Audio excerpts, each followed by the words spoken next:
Estamos de volta em mais um PodTai, o podcast da Thaísa Candela com H2S acento no I e 2 L's no Candela. Mas pode me chamar de Thay, que é um pouquinho mais fácil, né? E hoje nós estamos tendo o prazer de receber aqui uma pessoa que tem diversos rótulos, pra gente conhecer a pessoa que está por trás deles. Então, está aqui Gabriel Pato, que tem um canal no YouTube com uma porrada de gente. Você já fala pra gente qual que é esse número, né? Porque ele vai sendo atualizado a cada instante. É uma pessoa que se tornou um grande influenciador da área de segurança da informação.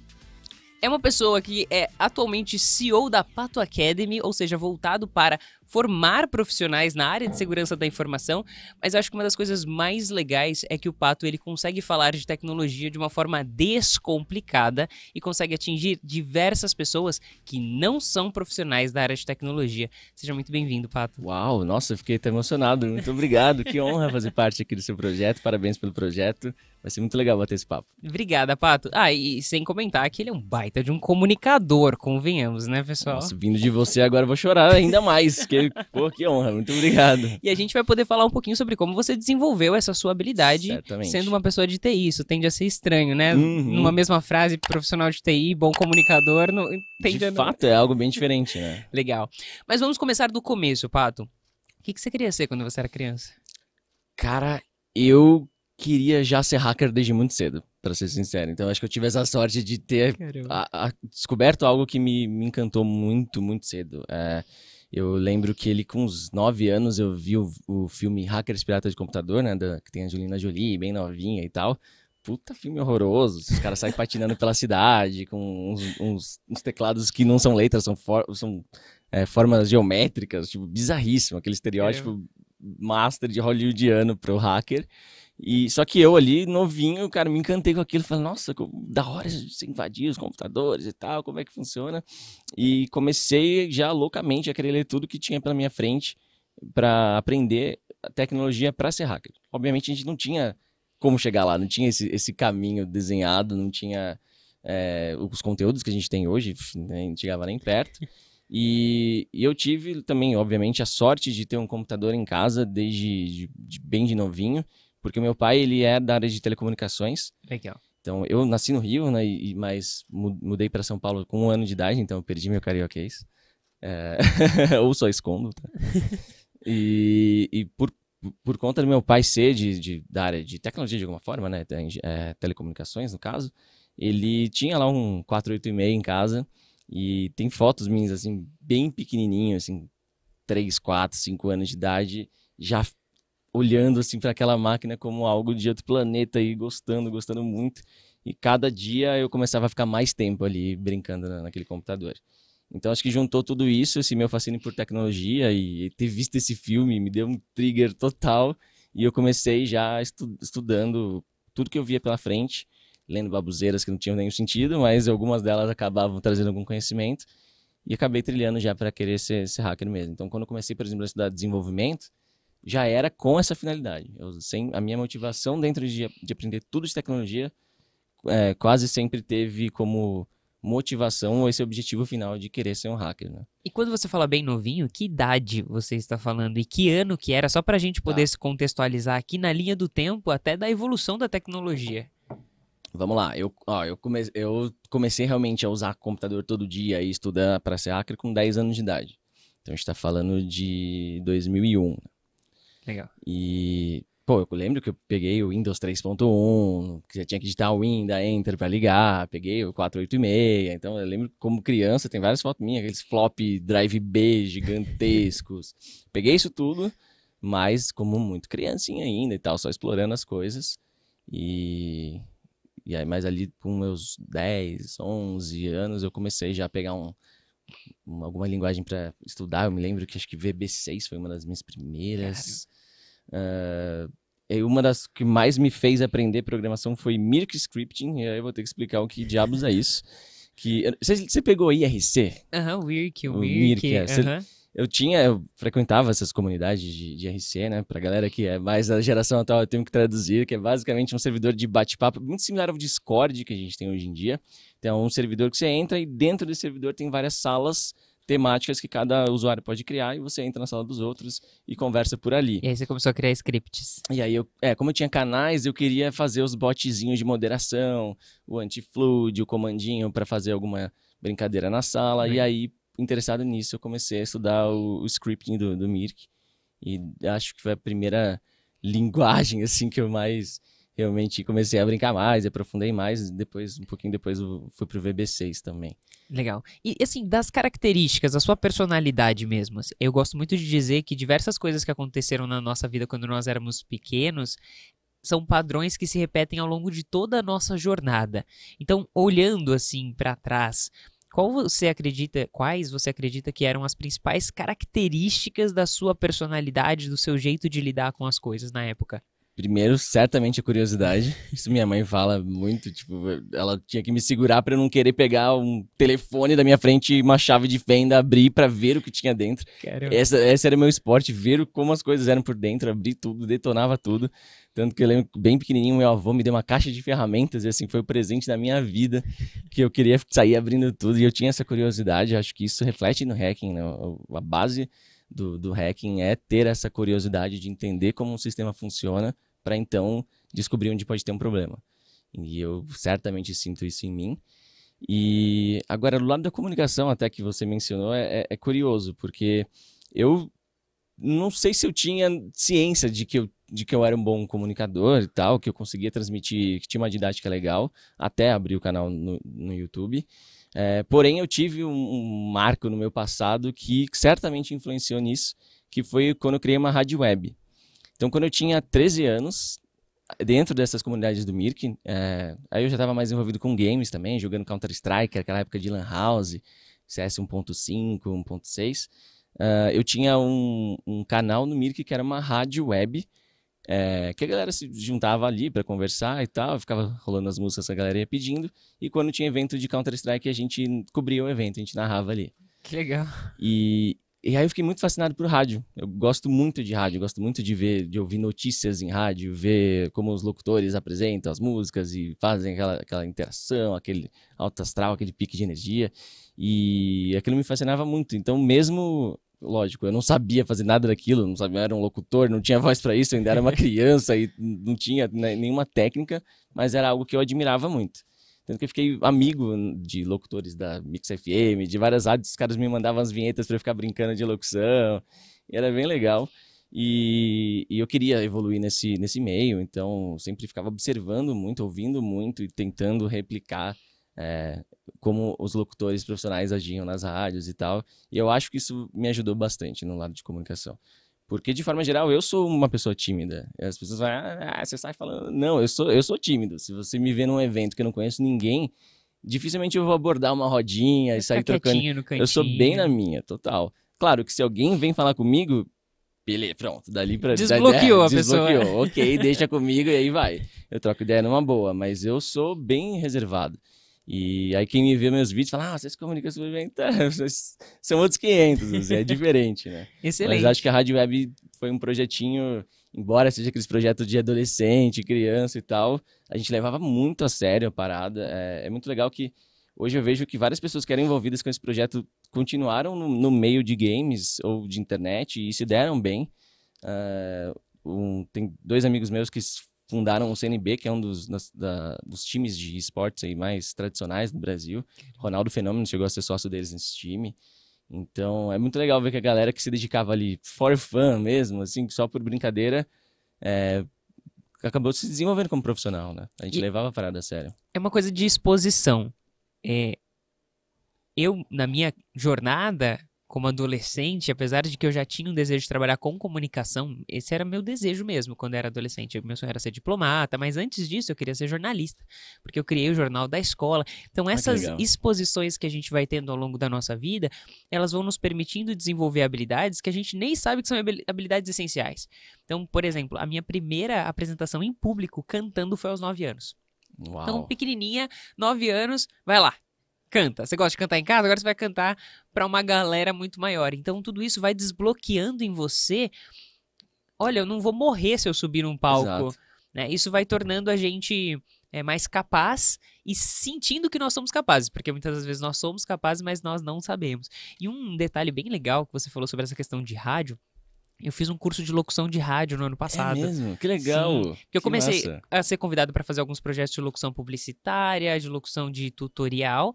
Eu falei assim, sempre quis fazer isso, sempre gostei muito, acho que eu vou me especializar um pouco mais e fiz um curso lá no Senac. Ah, que massa. E de tudo que eu podia aprender lá dentro, com um locutor há mais de 20 anos, o professor, o que eu mais achei legal foi a questão da linguagem. Então, se você vai ouvir a rádio Disney, por exemplo, tem uma linguagem, tem uma voz específica, um estilo de voz específico, um estilo de entonação específico. As palavras são específicas para aquela audiência específica. Exato. Então, provavelmente nessa época, você precisava personalizar a sua comunicação, dada a audiência e aquilo que você queria obter como resultado. Então, eu tenho que ser muito sincero, assim, de diversos cursos de comunicação que eu já fiz na minha vida, nenhum foi tão assertivo em relação a fazer com que você utilize todas as habilidades que você tem em você, como a voz, como até a linguagem corporal, porque a pessoa não tá te vendo, mas quando você se expressa, Exato.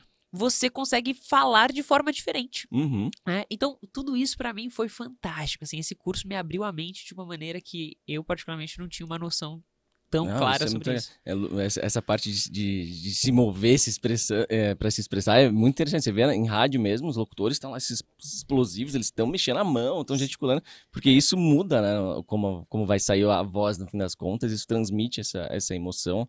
E, pô, isso é muito legal. Eu adoro rádio. De fato, eu acho que até é legal que os podcasts resgataram um pouquinho dessa pegada, né? Então, fico feliz aí. É um formato muito, muito gostoso. Muito bom. Então, você já queria ser hacker, uma pessoa extremamente curiosa, começou a desenvolver sua comunicação logo aos 13 anos, e de certa forma algo que era uma brincadeira, mas você levava muito a sério. Uhum. Legal, então a gente já falou de algumas soft skills, né? Algumas habilidades não técnicas que você estava desenvolvendo naquele momento. E como que você pulou, então, deu esse salto de uma pessoa curiosa para, de fato, estudar a respeito e se tornar um profissional? Acho que para mim era muito claro esse meu objetivo. Eu queria ser hacker, queria entender como invadir sistemas e queria ficar melhor. Era como se fosse um jogo mesmo, né? Então, no começo você aprende aquela coisinha mais básica, vai invadir um amiguinho do colégio, vai zoar de alguma forma, e aí você quer dar o próximo passo, e para esse próximo passo você precisa entender mais. Então foi meio que natural para mim o processo. Eu simplesmente estava super animado, super pilhado com aquilo, então não era aquilo de ficar, eu tenho que estudar 8 horas por dia. Não, simplesmente eu respirava aquilo e estava gostando. Exato. Né? Quando você está se divertindo, você não está contando tempo, você não está, eu preciso aqui 8 horas, e aí vou dar um check hoje, já fez. Não, você toma banho pensando na parada, assim, sabe? Você vai dormir pensando, nossa, e se eu fizesse tal coisa? Porque você está vivendo aquilo intensamente, totalmente focado. E você tinha uma real noção do que era ser hacker? Porque é muito comum as pessoas quererem trabalhar com uma determinada profissão, mas não ter uma real noção do que é aquilo. Você se conectou com profissionais da área? Cara, no comecinho, a parte do hacking realmente era muito mais voltada ao lado criminoso, digamos assim. Porque isso era algo que eu ficava muito na cabeça. Eu lembro que eu fazia terapia, um psicólogo, e eu conversava muito disso com ele, da seguinte forma. Eu sabia que eu tinha ali uma habilidade, eu passei minha adolescência achando falha em um monte de empresa. Só que quando eu olhava o mercado, eu via que o lado da segurança da informação das empresas era algo totalmente diferente das habilidades que eu tinha. Era algo defensivo, algo que a gente chama hoje de blue team. Então eu falava, cara, eu tenho umas habilidades legais, assim, um conhecimento legal, mas eu olho pro mercado e eu não me encaixo nele. E eu sempre fiquei com essa dor, eu ficava pensando o que vai ser meu plano B, porque quando eu acabar aqui a época de colégio, eu vou ter que mudar de rumo, que essa minha skill não é valorizada no mercado. E de fato, naquela época não era. De fato, naquela época, a gente via a área de segurança mais como algo que tem que, vai monitorar sistemas, vai fazer políticas de segurança, aplicar correções de patches e tal. E onde entra o cara que acha o problema, que fura ali, que aponta dizendo que tem um erro ali? Cara, é difícil você ver uma posição para as pessoas no mercado no passado. Agora a gente evoluiu, obviamente, o mercado entendeu a importância desse profissional, as coisas mudaram totalmente, né? Mas eu passei por esse dilema, assim, de ficar, pensando que ia chegar um momento que eu ia ter que dar um flip para alguma outra atividade profissional que tivesse mais match com o mercado, porque aquele conhecimento ali, por mais que fosse legal e tal, eu achava que não ia ter valor no mercado, não ia ter posição, pelo menos. Ainda bem que o mercado mudou. E o que te fez não desistir? Dado que era algo que você levava até mesmo pra sua terapia. Me divertia pra caramba. É muito legal. Era meu esporte, assim. Eu lembro que, claro, a realidade é totalmente diferente, né? Hoje em dia, as coisas são 1000 vezes mais seguras. Antigamente era bizarro, assim. Ninguém tava nem aí pra segurança. As coisas eram inseguras por padrão, né? E a minha brincadeira era literalmente procurar algum objeto na sala que eu tava, no meu quarto, na minha mesa, olhar a marca e falar, a marca tal, vou tentar entrar no sistema dessa marca hoje. E ficava ali aquela noite até entrar e, cara, era sucesso da grande maioria das vezes. E então eu passei minha adolescência assim, com esse jogo, pra mim era um jogo mesmo. Tipo, será que eu consigo entrar no sistema tal? Não sei, vamos tentar. E ficava ali tentando. E não para prejudicar, eu não queria tirar o sistema do ar, mudar a senha, mudar site, desfigurar nada. Era realmente o desafio. Entrou, conseguiu acesso, beleza, vamos pra próxima. E então foi meu jogo, eu me divertia, acho que esse é o ponto principal, né? Eu sempre falo pra galera que tem que amar o processo, porque no hacking hoje em dia, principalmente, que é tudo mais difícil, tem menos falhas, a segurança tá muito mais pensada, planejada hoje em dia, e muita gente vai fazer bug bounty, depois a gente até fala sobre, mas muita gente vai tentar achar falhas em programas que dão recompensa por achar e tal, e ficam frustradas, ficam tristes, porque, pô, é difícil pra caramba. E aí acabam desistindo. E quando me perguntam, pô, como é que você faz pra persistir aqui, né? Pra você ter essa garra de continuar.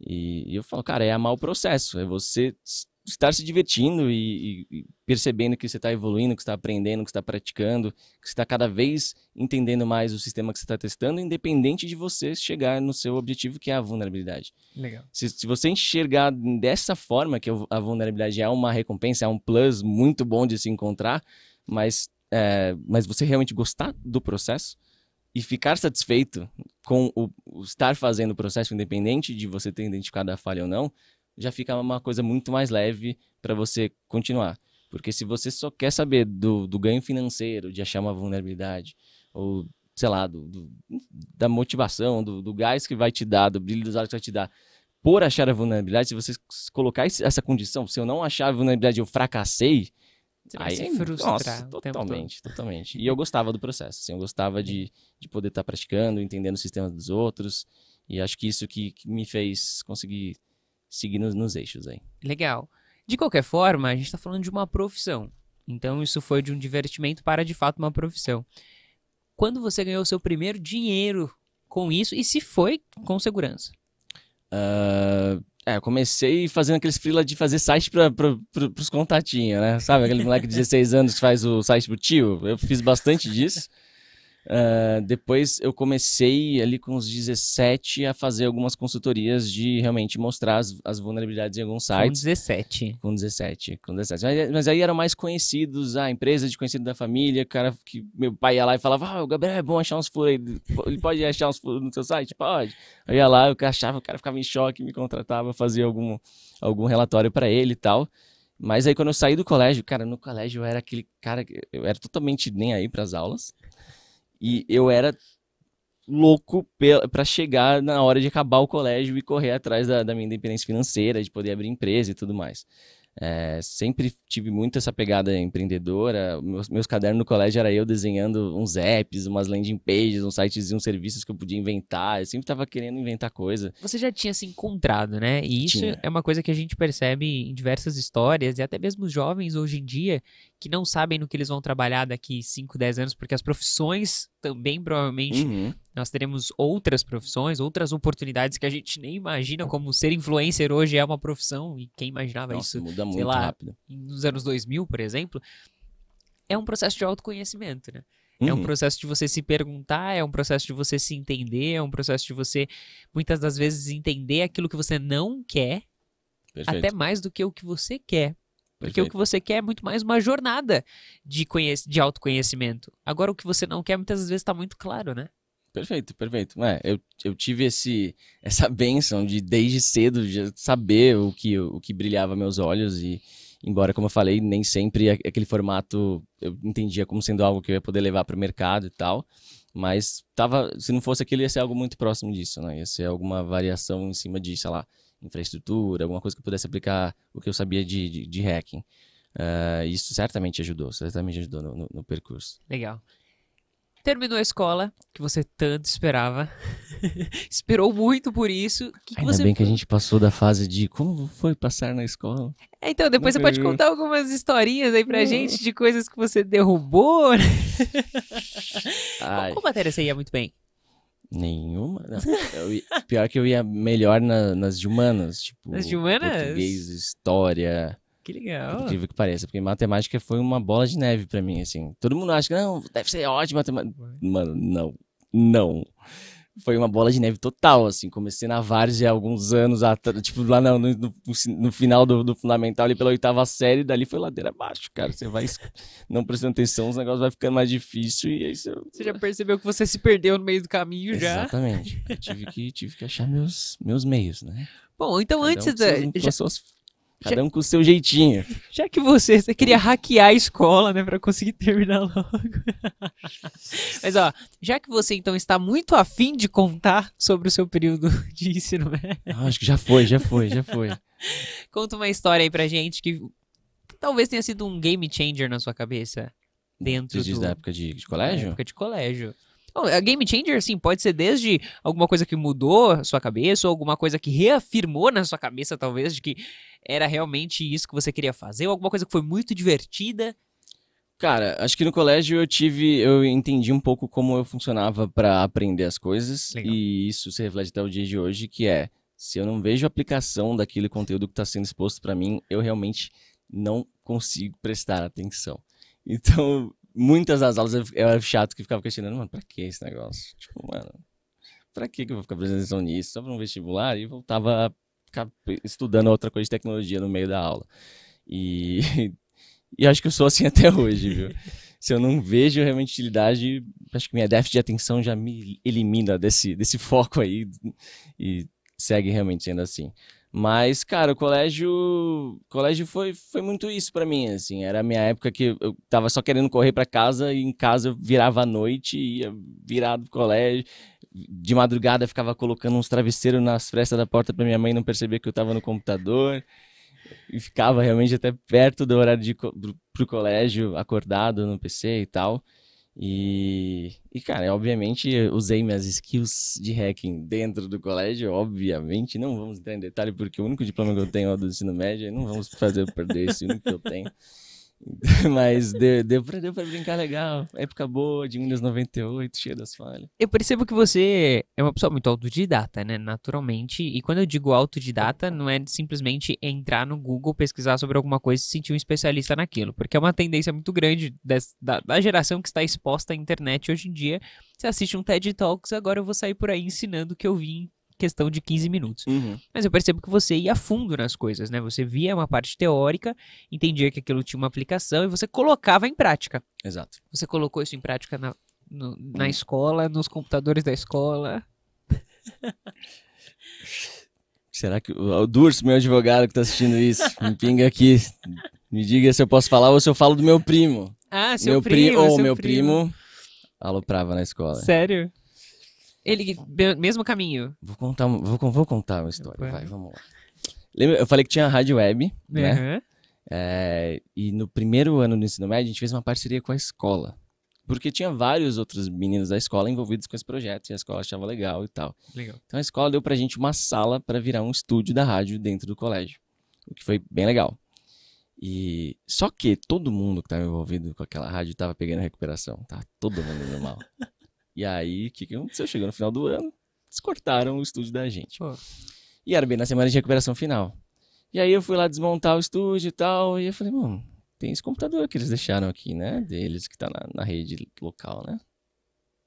Será que não tem algum metasploitzinho aqui, alguma vulnerabilidadezinha no share do Windows aqui do PC da coordenação? E tinha. Então, meu primo descobriu uma vulnerabilidade ali que era das redes locais do Windows 98, cara. Era um bagulho bem old mesmo. que, enfim, era um computador que recebia as provas para ser impressas, né? Então, todos os arquivos, antes de ser impressos, iam parar ali. E foi bem utilizado durante meu segundo e meu terceiro ano do ensino médio, Todo mundo confesso. passou super bem. Pior que foi muito engraçado, porque, tipo, eu era aquele aluno que o professor olhava e falava, puta, Gabriel, sabe, o cara da várzea, tipo, pô, se você quisesse fazer um bagulho, tirar uma notinha boa, você tirava, mas você não tira porque você não tá nem aí, sabe? Os professores ficavam me sacaneando, falavam, você é só vagal, sabe? Você só não quer, porque, mano, você consegue, mas eu falo, tô nem aí pra essa matéria, você tá o quê? E então na oitava série peguei altas recuperações finais, no primeiro ano quase bombei de ano, e do nada no segundo ano eu passei direto. Os professores... Um milagre Parabéns, aconteceu. Gabriel mano, tá empenhado esse ano. Eu falei, pois é, terceiro ano também. Então virei um bom aluno. Olha só. Acho fantástica essa transformação. Realmente foi um game changer na sua vida. Sabe o que é mais engraçado? Que eu me culpava muito por isso, né? Sério? Eu ficava, cara, sei lá, eu sou um mega vagal que vai ser nada na vida, porque nem o colégio Você acreditava nisso? Eu ficava numa badzinha. E aí eu levei isso pro meu psicólogo, fazer terapia, contei isso pro meu psicólogo e tal, putz, me acompanhou muito na minha história como hacker. Ele falou, cara, você que entrou lá no sistema, fez tal coisa, pegou a prova? Eu falei, sim. Ele falou, então é mérito seu. Eu falei, obrigado. Muito obrigado. Era isso que eu precisava ouvir. Tenho certeza que o seu terapeuta foi uma pessoa muito importante na sua trajetória. Nossa, porque se fosse, de verdade, convenhamos, meu irmão é psicanalista, né? A gente conversa bastante sobre essa questão de terapia e tudo mais. Se ele virasse pra você, uma pessoa que de certa forma você conquistou, ele conquistou a sua confiança, e ele virasse pra você e falasse, realmente, você fez besteira, né? Nossa, que pessoa horrível. Qualquer coisa que te desse a entender que de fato você era culpado e que isso iria manchar a sua carreira, a sua trajetória, seu caráter. Que eu era e uma tudo pessoa mais. ruim, né? Exato. Como que você não teria reagido, né? A gente Exato, nunca sabe, tem mas... chance de eu ter até saído do meio que eu tava ali, né? Poderia até, sei lá, entrar numa de não querer mais estudar tecnologia por conta disso, por achar que isso me faz uma pessoa ruim. Eu tive um trauma, contei isso uma vez num vídeo com o Metaforando, que por sinal é muito amigo meu, e que foi um trauma que no fim das contas ele foi bom pra mim. Foi um episódio... É bizarro que até as músicas que tocavam naquela época eu não gosto de ouvir hoje. Por exemplo, a Red Hot Chili Peppers, eu amo Red Hot, amo. Mas a By The Way, que era a música do momento, de quando aconteceu isso, eu não escuto. Porque sempre me dá esse trigger, assim, esse gatilho. E basicamente, no comecinho, quando eu tava começando a estudar hacking, ainda mais em IRC, em MIR, que sempre tinha aqueles grupinhos hacker e tal, era algo que, pô, você escorregou, você tava no meio da galera criminosa, assim, porque todo mundo se desenvolveu um pouco fazendo umas merdas aqui e ali. Não existiam esses labs de praticar, ambientes simulados. Tinha formas controladas, ambientes controlados pra você colocar em prática aquilo que você estava aprendendo. Exato. Era só na vida real ali, nos servidores reais mesmo. E quando eu tinha 12 anos, então eu era bem novinho, eu não tinha noção de como a vida funcionava ainda, né? E aí eu era parte de um grupinho que fazia um monte de merda na internet, não vou nem descrever o que, mas enfim, obviamente me arrependo pra caramba. E eu lembro que uns integrantes que eram maiores de idade daquele grupo foram presos e, de fato, tinha uma investigação da polícia em cima do grupo e tal. E quando eu soube disso, eu fui contar pro meu pai. Meu pai não fazia ideia do que eu fazia na internet, assim. Ele sabia que eu manjava, que eu gostava do assunto, mas pô, entre gostar do assunto e estar hackeando e fazendo merda nesse ponto na internet é um caminho muito longo, né? E aí eu lembro que eu chorei pra caramba contando pra ele, assim, fiquei traumatizadaço mesmo. Eu fiquei 6 meses sem encostar no computador. E toda vez que eu via o telefone de casa tocar, eu ficava ouvindo meu pai atender pra ver se era alguém vindo falar alguma coisa de algum crime que polícia, alguma coisa assim.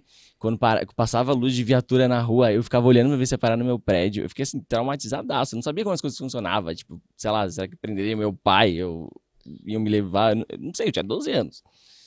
E conversei com meu pai, chorando e tal. Ele, obviamente, me deu uma bronca, mas ele me deu uma bronca no sentido também de me acalmar e falar: ó, você não faz mais merda e tal, sabe? Para com isso, você não precisa disso e tal. E beleza, vida que segue, né? Só que eu não quis mais encostar no computador por 6 meses. Eu só voltei a usar o computador porque começou a época de Counter-Strike 1.5 nas lan houses. E aí eu tinha comprado o CDzinho do Counter-Strike pra jogar em casa. Então eu só voltei pro computador por conta dos jogos. Até eu voltar realmente a querer ver algo de hacking, deve ter ido um aninho fácil ali. Caramba, foi realmente algo que te deixou.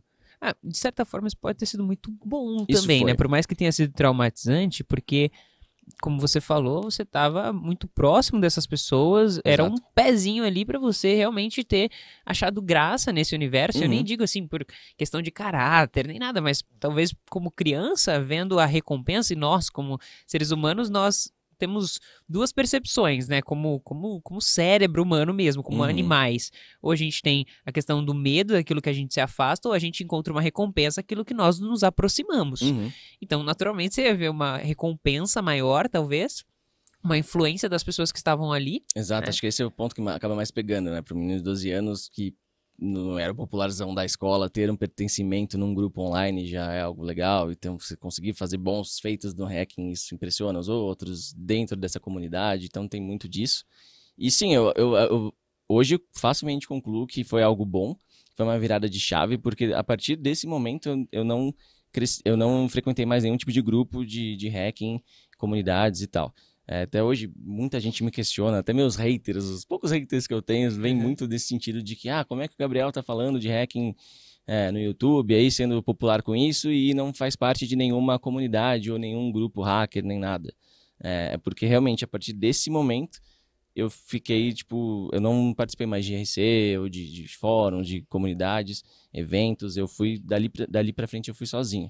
Encontrando as pessoas ao longo da sua jornada mesmo de trabalho e tudo Exato. mais. E não fiz nenhum grupinho, não participava de nenhuma organização em cima de hacking. Eu tava mais com a galera dos games e ia estudando hacking por conta própria, mas eu não procurava mais me juntar com pessoas de comunidade. Não dizendo que essas pessoas necessariamente virariam criminosas nem nada, mas foi um trauma mesmo. Pra você, de certa forma, você percebeu que aquilo já não estava Sim. funcionando E tão aquele bem. choque certamente me fez refletir dali pra frente e me fez ir pro lado ético da coisa. É claro, né, a gente tá sempre em cima do muro, né? Então, por Uhum. exemplo, eu invadi várias empresas e ficava ali só observando e tal. O mero fato da invasão hoje, por exemplo, nas leis atuais, seria crime.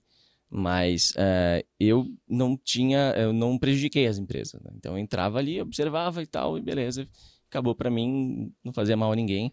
E talvez o Gabriel antes dos 12 anos, trollzinho do cacete, quando tivesse conseguido o acesso que eu consegui ali na frente, teria trollado muito mais. Que Então, bom que ele não conseguiu. que bom que ele estava traumatizado, sabendo que não tinha que fazer merda.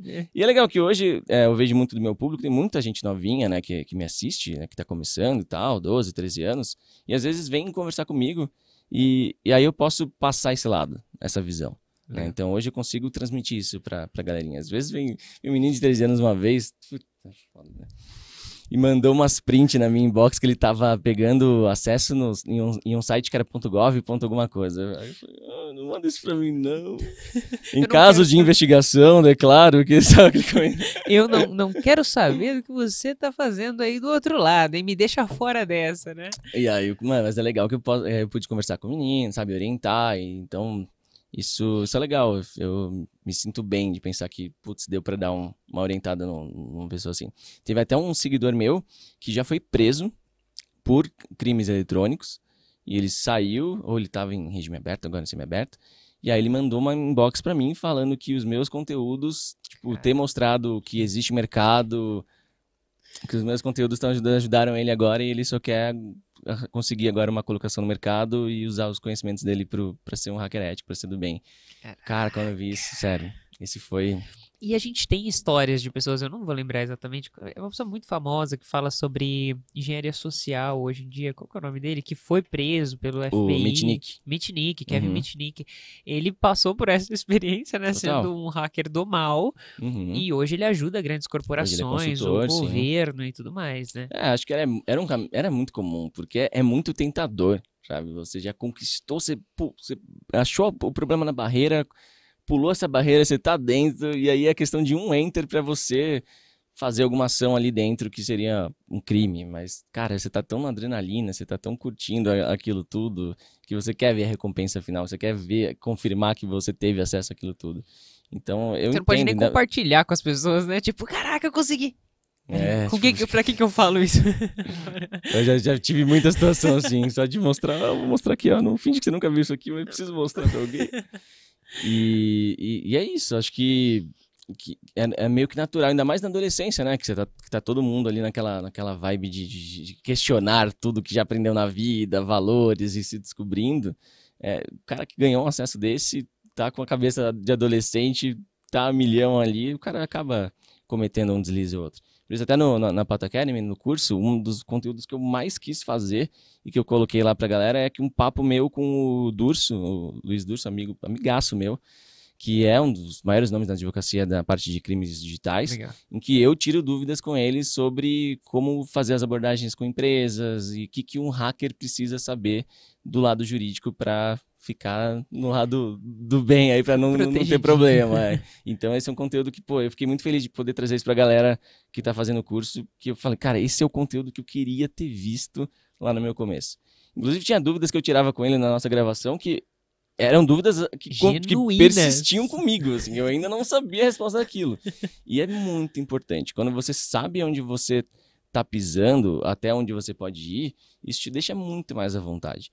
Até pulando um pouco na história, quando a gente vai ver a relação de hacker com empresa, quando você tá conversando com a empresa, cara, já aconteceu muito de eu ser, tipo, ameaçado pelo jurídico, do cara falando, não, você vai ser preso por isso, vai ser processado por isso. Se eu sei realmente aonde eu posso ter cometido um crime, aonde não posso, o que eu tô fazendo de certo, o que eu tô fazendo de errado, eu ia ser uma pessoa muito mais segura numa conversa dessa, numa relação dessa, né? E o que a gente vê hoje, principalmente no passado, hoje tá diminuindo, são empresas que sim, cara, às vezes vai o pesquisador reportar um problema e vem o jurídico colocar o cara na parede, pressionar, falando que ele vai ser processado, que vai ser isso, que vai ser aquilo. Então é fundamental pro hacker saber onde ele tá pisando e os limites da atuação dele, em ter um pouquinho desse conhecimento jurídico. Por isso que eu trouxe essa aula pra galera e eu fiquei feliz de poder entregar isso logo no comecinho, sabe? Legal, excelente. Então, você fazia suas consultorias pra família, você era aquele cara da TI pros tios, que as tias chegavam e falavam assim, porque eu tenho um sobrinho. Exatamente isso, fiz muito sitezinho assim, site de buffet infantil, sabe? tipo isso, fiz bastante disso e depois passei para as consultorias, aí já mais legaisinhas. Meu pai, como era de telecomunicações, tinha algumas empresas ali do meio que ele conhecia o dono e tal, ele falou, quer deixar o Gabriel achar uma falha aí? Se ele achar, você contrata ele e tal. Legal. Eu achava as falhas, aí o pessoal me contratava, fazia um relatório das falhas, e então o meu comecinho foi meio que assim, sempre atuando meio que como freelancer, fazendo essas consultorias para achar vulnerabilidade. Até mais ou menos quantos anos? Eu fiquei um bom tempo assim, na verdade assim, ali com os 18 eu saí então do colégio e tal, e eu abri minha empresa só para ter um PJ para fazer essa atividade. E eu comecei a bater na porta das empresas que dos anos anteriores eu já tinha achado falha e tinha só saído, por esporte, né, na minha adolescência, como eu estava comentando. E uma dessas empresas foi assim, mudou minha vida, que foi a Level Up, que é publisher de jogos online, inclusive dos jogos que eu mais amava, que é o Ragnarok. E eu tinha achado uma falha neles. E enquanto eu tava nessa de achar falha, de investigar os sistemas, eu vi que uma outra pessoa tava também explorando a mesma falha. Só que eu já tava assim, muito mais lá em cima e eu vi que tinha um cara começando lá embaixo, né? Porque você vai escalando o seu privilégio, vai ganhando mais acesso e tudo mais. E eu tava naquilo, putz, eu falo com eles, eu não falo, eu tava ainda com aquele medinho e tal, acabado de fazer 18, não tinha experiência de reunião, não sabia dialogar direito ainda. Mas aí quando eu vi que tinha um cara que tava começando, eu falei, putz, vai que ele ferra o joguinho online que eu mais gosto. E resolvi falar com o pessoal da Level Up. Como que você conseguiu esse contato? Essa história é bizarra. Eu sabia o nome do CEO, porque um amigo meu tinha trabalhado lá, eu perguntei pra ele, qual que é o nome do cara que manda tudo lá? Ele falou, é Júlio. Eu falei, beleza. E aí, como eu tinha acesso a um banco de logins lá do jogo, eu tinha visto que tinha um dos primeiros cadastros, era um Hotmail com esse nome de Júlio alguma coisa. Eu falei, deve ser o e-mail dele. Pessoal dele. Peguei e adicionei no Skype. Sexta-feira de noite, tinha uma galera em casa que tava tendo uma festinha, pessoal bebendo e tal. Sexta-feira de noite, ele viu que ele ficou online e eu mandei mensagem que a gente começou a conversar sexta-feira de noite. Falei, então, né, me apresentei, falei que tinha uma falha de segurança e tal. Ele, você consegue provar que você realmente tem uma falha? Falei, não, consigo. Aí ele falou, você consegue acessar a conta X do jogo? Aí eu fui lá, acessei e mandei a print pra ele. Aí ele, putz, né, temos um problema aqui. Inclusive tem um episódio do Flow com ele contando essa história e é muito legal. Que legal. E aí ele me chamou pra uma reunião num sábado de manhã, assim, dia que ninguém ia pro escritório. Cheguei na reunião, a sala cheia, assim, até perguntei, vocês vendem, sabe? Os caras, não, sorry, né? Já comecei mal. Não, sexta-noite, sábado, a gente já começou num nível de profissionalismo padrão, assim, bem... E ele queria me ligar por áudio e eu tava preocupado que tava muito barulho na minha casa. Falei, o que esse cara vai pensar de mim, né? Eu fui no banheiro, assim, falar com o cara, foi muito engraçado.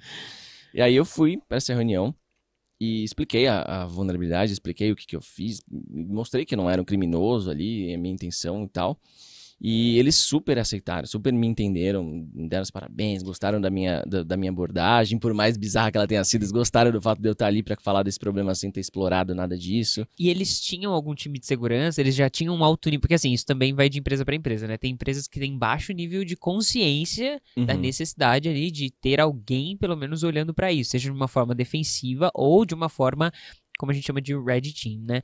Qual que era o nível de consciência dessa empresa? Eles tinham uma pessoa de segurança, mas não era uma equipe ainda, não era uma unidade separada, assim, era só uma pessoa que era mais responsável por esses processos, mas era mais por esses lances de política de segurança e tal. Acho que ainda caía mais no colo dos devs essas questões de vulnerabilidade, do pessoal de infra, do que realmente de ter um time de segurança já pensando em processo de correção de vulnerabilidade, de receber report e tudo mais. E aí, enfim, rolou essa reunião, eu contei de tudo isso, e depois ele até me perguntou, ó, de 0 a 10 aí, quão difícil foi, como que você achou do sistema, me dá uma noção aí geral para eu poder entender tudo aqui. E expliquei pro cara e tudo mais. Que isso? Ó, isso aqui, ó, saudades desse barulhinho do ICQ, mano. Esse barulhinho era muito Produção. clássico. Produção, tudo certo? Esse é o momento Eita, especial do que Podtai. Meu Deus. Eita, uma caixa. Uma caixa. Que isso, gente? Você vai hackear essa caixa? Vou hackear agora? essa caixa ou vou ser hackeado por ela? Meu Então, por Deus. favor. Desculpa, tá? Você estava contando a história, não, então a desculpa. história que se... Não. Posso abrir? Por favor. Meu Deus. Olha só. Será que temos aqui? Nossa, moleque. Sou um Black Hat agora. Uau, Produção. olha só isso aqui. Que elegância que ficaremos aqui. Não vou nem pôr Pode em tirar cima o do meu- fone, tira o fone pra pôr ele, por favor. Brabo, hein? Brabo, hein? Obrigada, produção. Tá no lado certo, gente? Tá, né? Tá do lado certo. Se você quiser só pôr assim, ó. Vou te acompanhar nessa, tá? Por favor, não, por favor.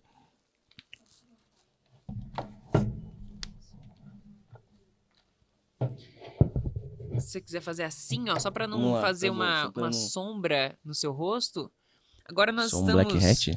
Agora estamos vestidos um black hat. Foi intencional, tá? Foi bem intencional. Que isso, gente, minha época de Black Hat já foi, né? Então esse é um momento super especial do Podtai, porque além de te presentear com o chapéu da minha marca, Muito obrigado. esse é um Fedora preto com uma aba de 7 centímetros. É um modelo, é um dos que eu mais gosto. Estou com Que igualzinho, elegância. só que é azul. Muito legal.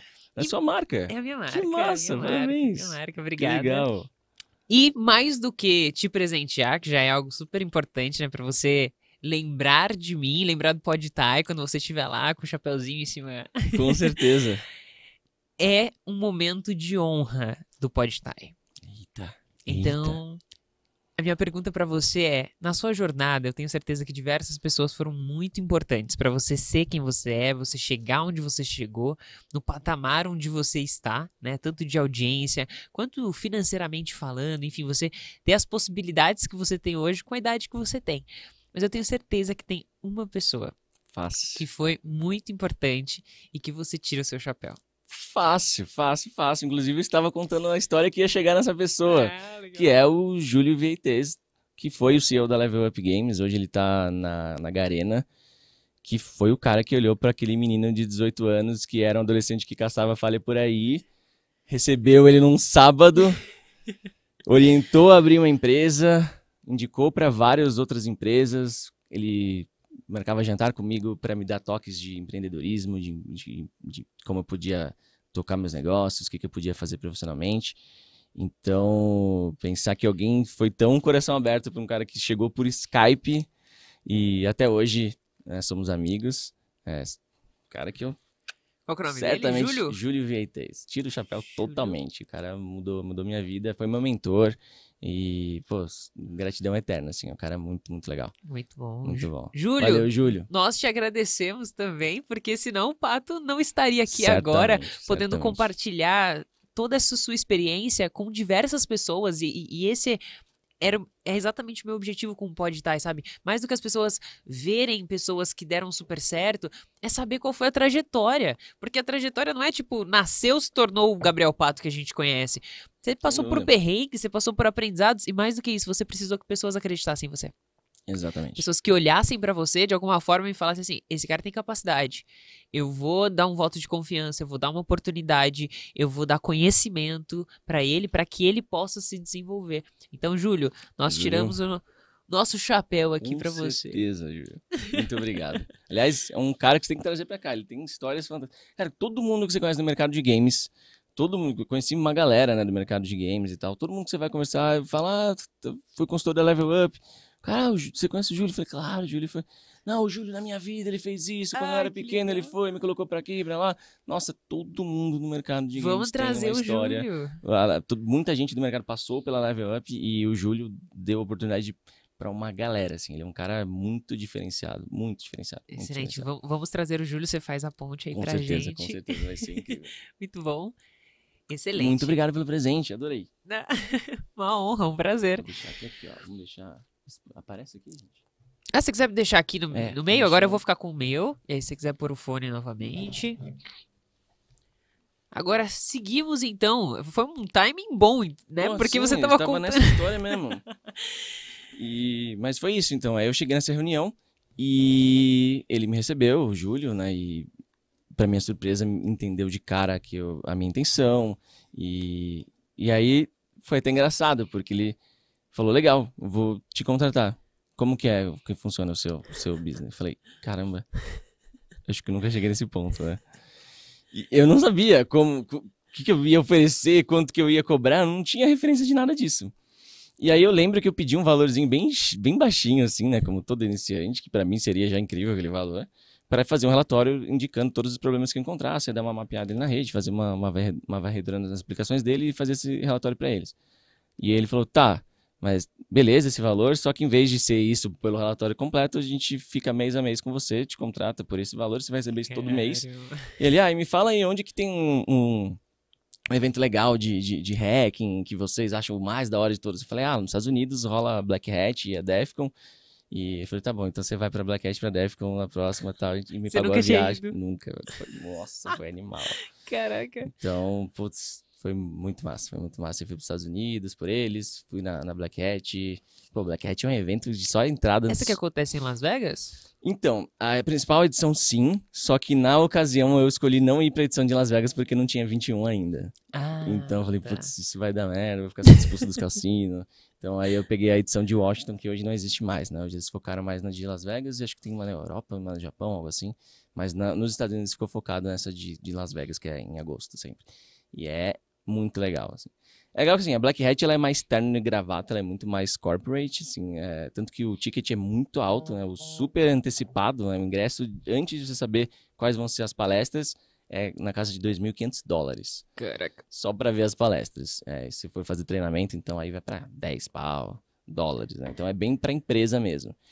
E aí tem a Defcon, que é mais, bem mais comunidade. Bem mais baixo o ticket, várias palestras se repetem, inclusive, mas aí já não é mais ninguém terno e gravata, é todo mundo vestindo como se sente confortável, os caras prendendo um LED como brinco, zoando tudo. Então é bem mais a cara da comunidade hacker. Mas os dois eventos são fantásticos. Excelente. Eu só descobri essa conferência porque eu fiz o colégio técnico de processamento de dados, informática, lá eu aprendi, sei lá, 13 linguagens de programação e tudo mais. E aí quando eu entrei no mercado de trabalho, eu já tinha os meus veteranos. Então, quando eu tava no primeiro ano, esse meu veterano de fórum específico, ele tava no terceiro. Aí ele saiu, quando eu estava no segundo, ele estava no primeiro ano de trabalho dele. E lá ele foi colocado no time de segurança. Então tinha um cara super mega ultra fantástico, assim, com 20 anos de segurança. Provavelmente começou como você. Com assim. certeza, te garanto que sim. Com 20 anos em segurança, ele começou assim, a tecnologia era uma outra coisa completamente diferente, né? E ele foi levado para esse cenário, se apaixonou por segurança da informação lá dentro dessa empresa de forma específica. E aí ele começou a me contar um pouco de como que era essa realidade. E é bizarro porque durante o período que eu estava no colégio técnico, eu não sabia que existia outra coisa além de ser programador. E aí ele foi nesse evento pela empresa, a empresa pagou para ele participar. E eu falei pra ele, pô, animal, mas assim, eu sou dev Android na época, né? Sou dev Android, sou dev mobile nativo. E eu queria aprender um pouco mais sobre segurança para que eu pudesse melhorar o meu desenvolvimento, para que eu, como desenvolvedora, pudesse construir aplicações mais seguras, por mais que seja impossível ser 100% seguro. E aí ele me falou que tinha no YouTube diversas palestras de graça. Isso. Eu falei, não é possível, assim, um evento extremamente caro pela experiência de estar lá, de dialogar com pessoas que trabalham na área de segurança de grandes empresas, né? Mas as palestras estavam disponíveis. Eu lembro que eu assisti várias, assim, eu maratonei diversas palestras de vulnerabilidade no Android, no iOS e tal. Eu pirei naquela época. Não, é muito louco. E assim, como esses eventos, a edição de Las Vegas, principalmente, é mais hypada, todo mundo quer ganhar viagem pra Vegas de graça e tem festinha e tal. Geralmente os principais papers, né, as principais pesquisas, os caras seguram pra aplicar pra dar essa palestra em Vegas, pra ganhar, pra fazer parte de toda a festa, né?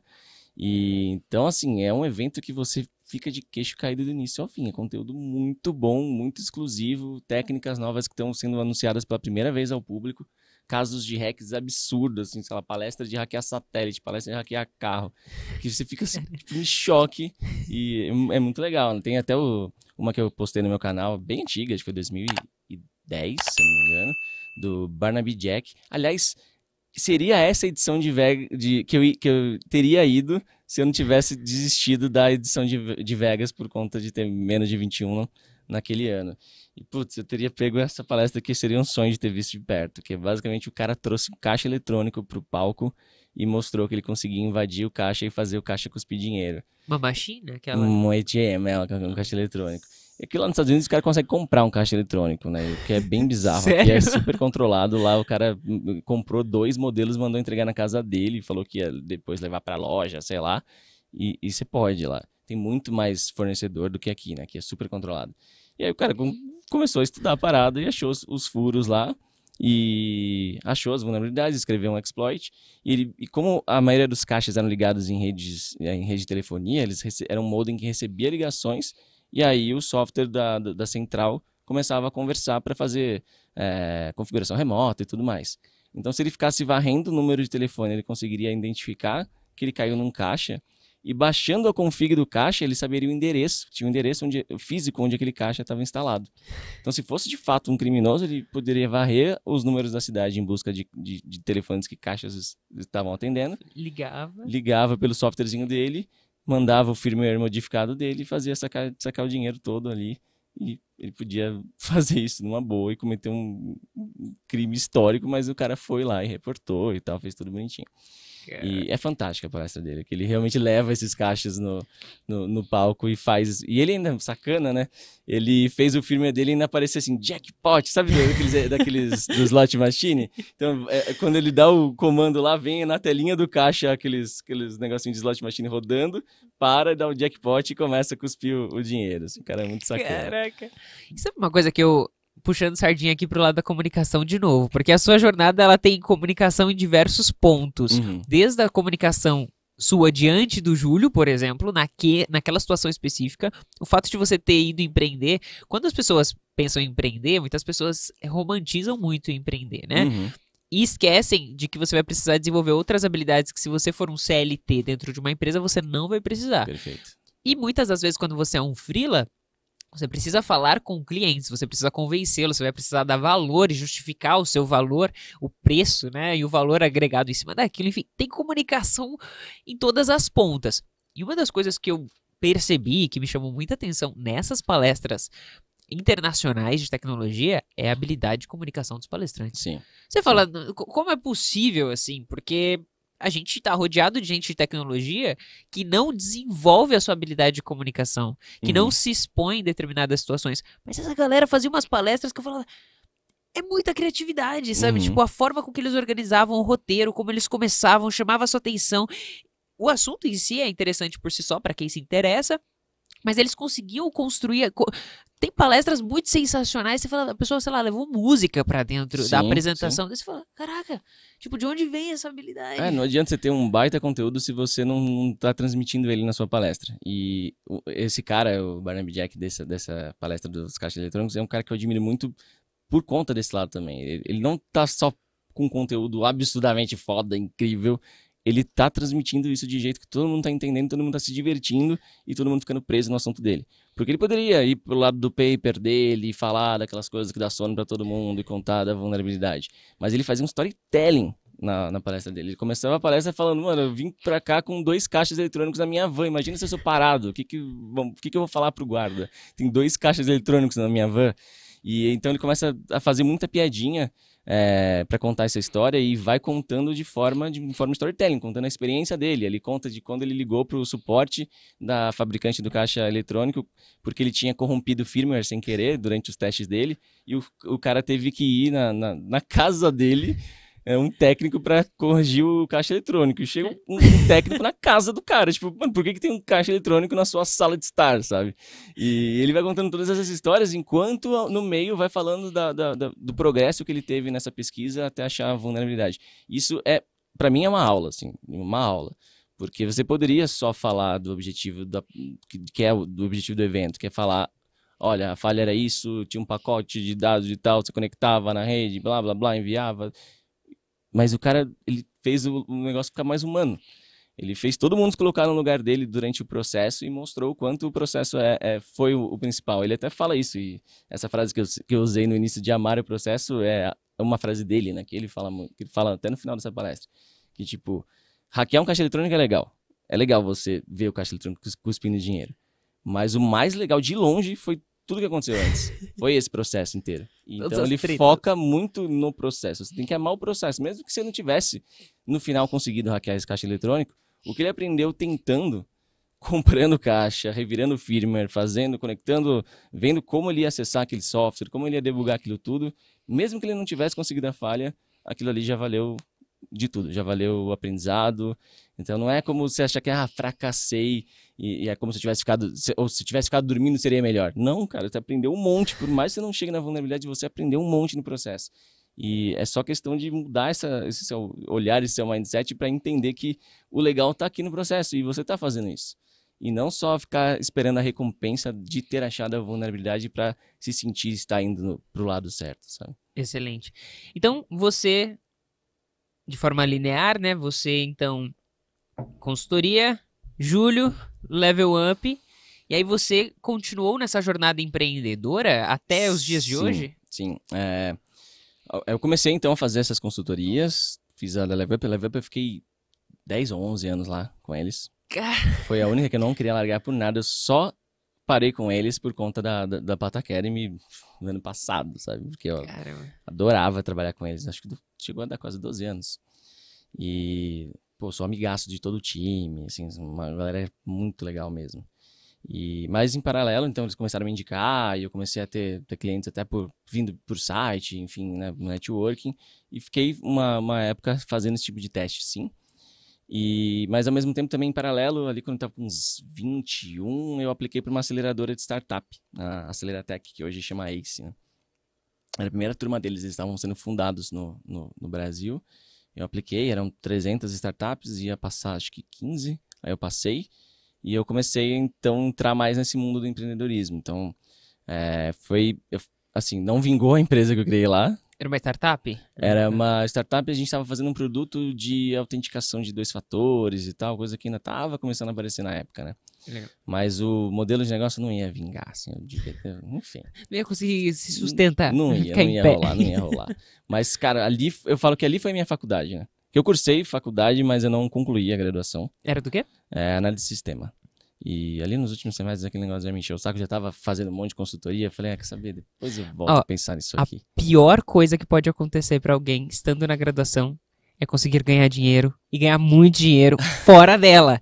Porque se torna tentador. Você fala, por que mesmo eu tô aqui? Por que raio eu tô aqui? Exatamente. Eu já tô ganhando uma porra de dinheiro, já tenho reconhecimento profissional. Não, e eu surtei porque teve uma aula, era o penúltimo semestre, eu acho. Eu tava numa aula de redes e sabe quando colocam aquele professor que não sabe nada do assunto, fica só ler a apostila em voz alta e ficava puto com isso, porque eu tinha que ir no horário de pico, pegar o metrô lotado pra chegar lá e ver aquele professor Você falando. já manjava muito de redes, né? Sim.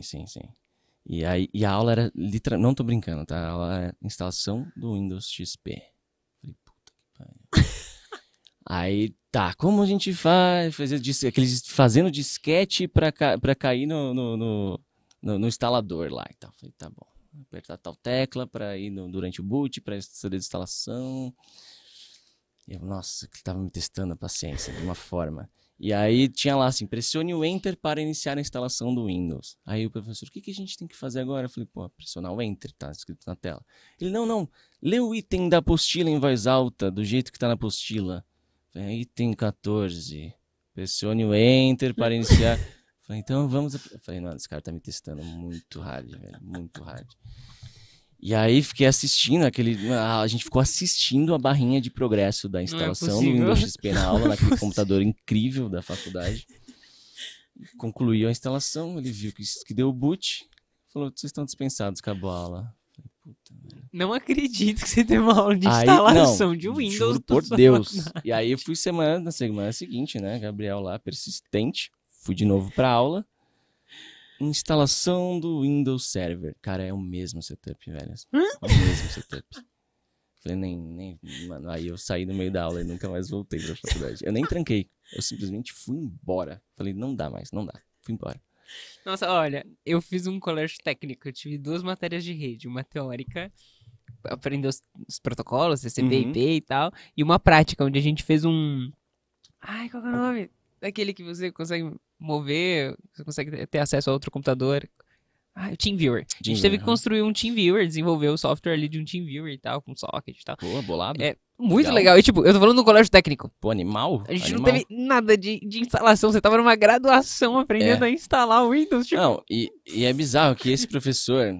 Ai, cara, essas coisas de faculdade, né? Mas esse professor era o cara que dava aula de economia. Ele não tinha nada a ver com o assunto, mas acho que... Faltou professor. E colocaram o cara lá pra ler a apostila e aquilo tava me tirando muito do sério. Caramba. E eu abandonei total, nem tranquei, cara. Nem sei como é que fica a minha situação. Devo estar recebendo fica, e-mail. né? Eu devo estar recebendo e-mail até hoje, assim, das coisas que estão acontecendo lá. Tipo, você vai se matricular esse semestre? Não. Você vai renovar a matrícula? Mas foi importante pra você estar lá dentro de alguma forma? Você encontra algum benefício de ter passado pela graduação? Sem dúvida. Tô perguntando isso porque a gente tem uma onda de pessoas dizendo, olha, não precisa de graduação, não faça a graduação e etc e tal. E é uma discussão extremamente delicada. Eu não acho que é trivial só falar, tipo, faça ou não faça. Eu imagino que, assim como eu, você recebe uma porrada de perguntas de pessoas que falam, eu preciso, não preciso. Teve uma pessoa que mandou pra mim ontem, foi tipo, eu faço uma faculdade ou esse bootcamp é suficiente? Eu falei, caraca, meu, tipo, são coisas completas. Coisas bem diferentes. Comparar laranja com melancia, assim, são coisas completamente diferentes. E tem pessoas que vão optar por uma dessas opções e vai dar super certo, e outras vão optar pela outra e vai dar super certo. Então, assim, é muito difícil a gente responder esse tipo de pergunta de pessoas que a gente nem conhece, mas uma coisa eu sempre digo, e aí é uma opinião pessoal. Eu prefiro que a pessoa entre e ela escolha sair do que ela nunca ter entrado, porque um influenciador... um Instagrammer, um YouTuber falou pra ela que não era uma boa ideia. Então, assim, essa é a minha opinião sobre fazer ou não faculdade. Eu acho bem triste que esteja começando a soar cool não fazer faculdade. Nunca foi isso que eu comuniquei também. Eu sempre falo, eu não me orgulho de ter saído da faculdade. Meus pais me deram maior esporro e em várias situações eu falei, pô, se eu tivesse um diplominha, poderia ter me ajudado e tal. Eu não me orgulho mesmo, assim. Não é o que eu recomende, não faça a faculdade. Sobre ser necessário, cara, por conta própria é bem mais complicado. Assim, não é que eu tenho superpoderes, não tô me achando aqui nem nada, mas principalmente se você ainda não teve alguma vivência com tecnologia, como é que você vai saber por onde trilhar, né? E a faculdade te dá isso.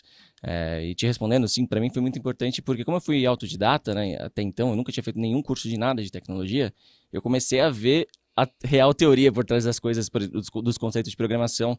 Porque eu aprendi programação, basicamente, o meu jeito de aprender é pegando o código dos outros, jogando, rodando e modificando eles até entender, isso aqui tá fazendo tal coisa, isso aqui faz Quase uma engenharia reversa, isso exato, aí. exato. E pra mim tem que ser assim, tipo, se você me colocar o passo por passo, tipo, variáveis, depois... Puta, eu não tenho saco. A minha déficit de atenção já me tira dali rapidinho. Então eu sempre tive isso de querer pegar um código dos outros, comentado e tal, e ficar rodando e mudando e vendo o que realmente cada coisa está fazendo na prática. E isso me fez pular vários conceitos importantes, né? Eu não sabia a teoria por trás daquilo, não sabia como chamavam aquelas coisas. Então quando eu comecei a ter aula tipo de C na faculdade, eu vi de fato conceitos super importantes que de fato eu tinha pulado por eles, eu tinha passado por cima. Então foi muito legal mesmo. Mas claro que tem muita coisa que é encheção de saco ali no meio, cara. Não vou dizer que não tem. Tem muita coisa que eu fiquei assim... vai fazer o quê, né? Então assim, se é necessário, cara, eu acho que existem profissionais bons que não têm uma faculdade. Existem profissionais ruins que não têm uma faculdade. Existem profissionais bons que têm uma faculdade, existem profissionais ruins que têm uma faculdade. Então, assim, isso não de ter ou não, o diploma não define se o cara é bom ou não. Só que eu acho que o culpado da história acaba mais sendo os processos de seleção, né, de recrutamento. Porque por não ter condições, né, hoje em dia a gente cada vez mais tem, mas de modo geral, principalmente aqui no Brasil, por não ter aquela condição de você pegar um grande número de candidatos e saber aplicar um teste para de fato ver quem dá um match com a vaga, quem tem os conhecimentos realmente ou não, os caras usam a faculdade para fazer esse filtro.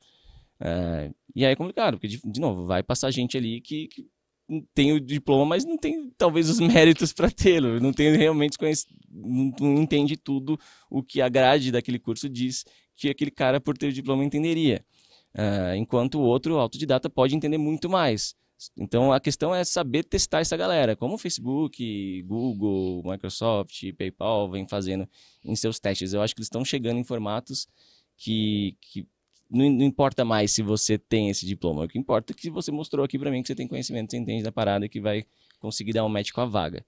Mas, de fato, ainda é muito necessário para passar por esse triste filtro inicial quando as empresas não têm condição de fazer esse teste. Ainda mais se você não tem networking, né? Porque Exato. muitas das vezes, eu conheço alguém que tá lá dentro, essa pessoa vai me indicar e eu já consigo pular essa etapa do filtro automático, porque existem plataformas como o ATS, né, onde você vai lá, se cadastra e ela de forma automática, né, por uma regra codificada lá dentro, ela já corta uma porrada de gente sem chegar nessa etapa de validação qual é o seu tipo de conhecimento. Perfeito. Então, tipo, tem faculdade ou não tem? É um if, né? É um condicional, exato. Tipo, tem ou não tem, você já foi excluído ali. Agora, muitas das vezes, quando você tem um networking, você consegue passar por essa etapa e já consegue pelo menos uma entrevista para dar a oportunidade de mostrar o seu conhecimento. Cara, networking é o mais importante de tudo da vida, né? Sozinho a gente não vai em lugar nenhum. Quando você tem um bom ciclo social ali, conhece pessoas, as pessoas te conhecem no dia a dia, entendem quem é você, suas habilidades, não vai ter nada melhor do que isso. Assim, não vai nenhum diploma no mundo vai ser melhor do que esse tipo de vivência. E é a melhor construção de marca pessoal, eu costumo dizer que é no seu dia a dia de trabalho, né? Com certeza. Mais do que os meus seguidores pensam a meu respeito, é o que quem eu fui líder dessa pessoa pensa a meu respeito. Ou quem foi meu liderado, perfeito. Quem era meu par. O que essas pessoas falam do que é trabalhar com a Thaísa ou do que a Thaísa é, né? Mais do que aquilo que a gente expõe nas redes sociais, que é uma parcelinha muito pequena, né? De quem nós somos, do conhecimento que a gente tem, né? Perfeito, com certeza. E como que você chegou no Gabriel Pato youtuber? Nossa, é verdade, né? Essa história é longa. Aliás, posso pedir mais uma aguinha, por favor? Bom, vamos lá. Então, a minha vida era basicamente isso de querer inventar alguma startup. E eu meio que pus na minha cabeça que até os 25, como sim, sou privilegiado, eu morava com meus pais, eles estavam pagando as contas e tal, eu não tinha realmente que ir atrás de grana para me bancar, para me sustentar. Eu usei sim desse privilégio, eu sei que isso é uma minoria que tem. E eu coloquei uma meta que até os 25 eu podia explorar à vontade as minhas tentativas de ter alguma startup e quebrar o quantas vezes eu quisesse, por mera exploração mesmo, mera tentativa. Acho que valia a pena eu testar minhas ideias malucas. Então eu fazia continuei fazendo consultorias, mas elas não tomavam meu dia inteiro. E com a grana que eu ganhava, eu comecei a alugar um escritório só para eu poder ter um lugar de trabalho, né, uma casinha ali perto de onde eu morava. E tinha um brother meu de faculdade que topava essas maluquices comigo. E a gente fazia vários projetos. Cara, tinha uns projetos muito legais que a gente tinha feito ali, que até hoje eu choro daquilo não ter vingado. E muito disso que não vingou foi muito pela falta de ter alguém mais comercial ali, né? Porque, pô, eu sou cara totalmente nerd técnico, o meu sócio também era, e faltou a malícia comercial ali, compondo o time, certamente. Mas a gente fez uns negócios legais. Até voltando um pouco na aceleradora de startup. Obrigado, viu? Obrigado. Até voltando no lance da aceleradora, eu falo que eu não fiz a faculdade, né? Só que a aceleradora para mim foi como se tivesse sido uma, né? Porque eu, enfim, sou um cara técnico, até então todos os meus estudos, os meus conhecimentos eram coisas técnicas, né, de TI. E o meu sócio que estava nessa maluquice comigo também. Tipo, o cara igual escovador de beat, assim. Nerd igual eu. E aí, na aceleradora, a gente tinha situações tipo, os caras chegavam assim pra dizer, ó, tem um investidor da IBM aí chegando, você vai receber ele, vai lá falar do teu business. Eu falei, cara, eu não sei porra nenhuma. Mas eu tenho que apresentar, né? Exato, mas eu topava essas paradas, sabe? Isso foi muito enriquecedor pra mim. Por isso que eu falo que os meus 6 meses na aceleradora, não lembro agora quantos meses foram, mas, nossa, foram anos de maturidade em todas as outras questões, né? Foi muito mais que uma faculdade pra mim. E eu tenho uma parada assim, eu não tenho vergonha de perguntar. Eu acho que é muito mais jogo eu chegar no cara e mostrar, ó, eu não sei o que é isso que tá me perguntando, do que eu tentar fingir que eu sei e ficar enrolando e tentando desviar a conversa.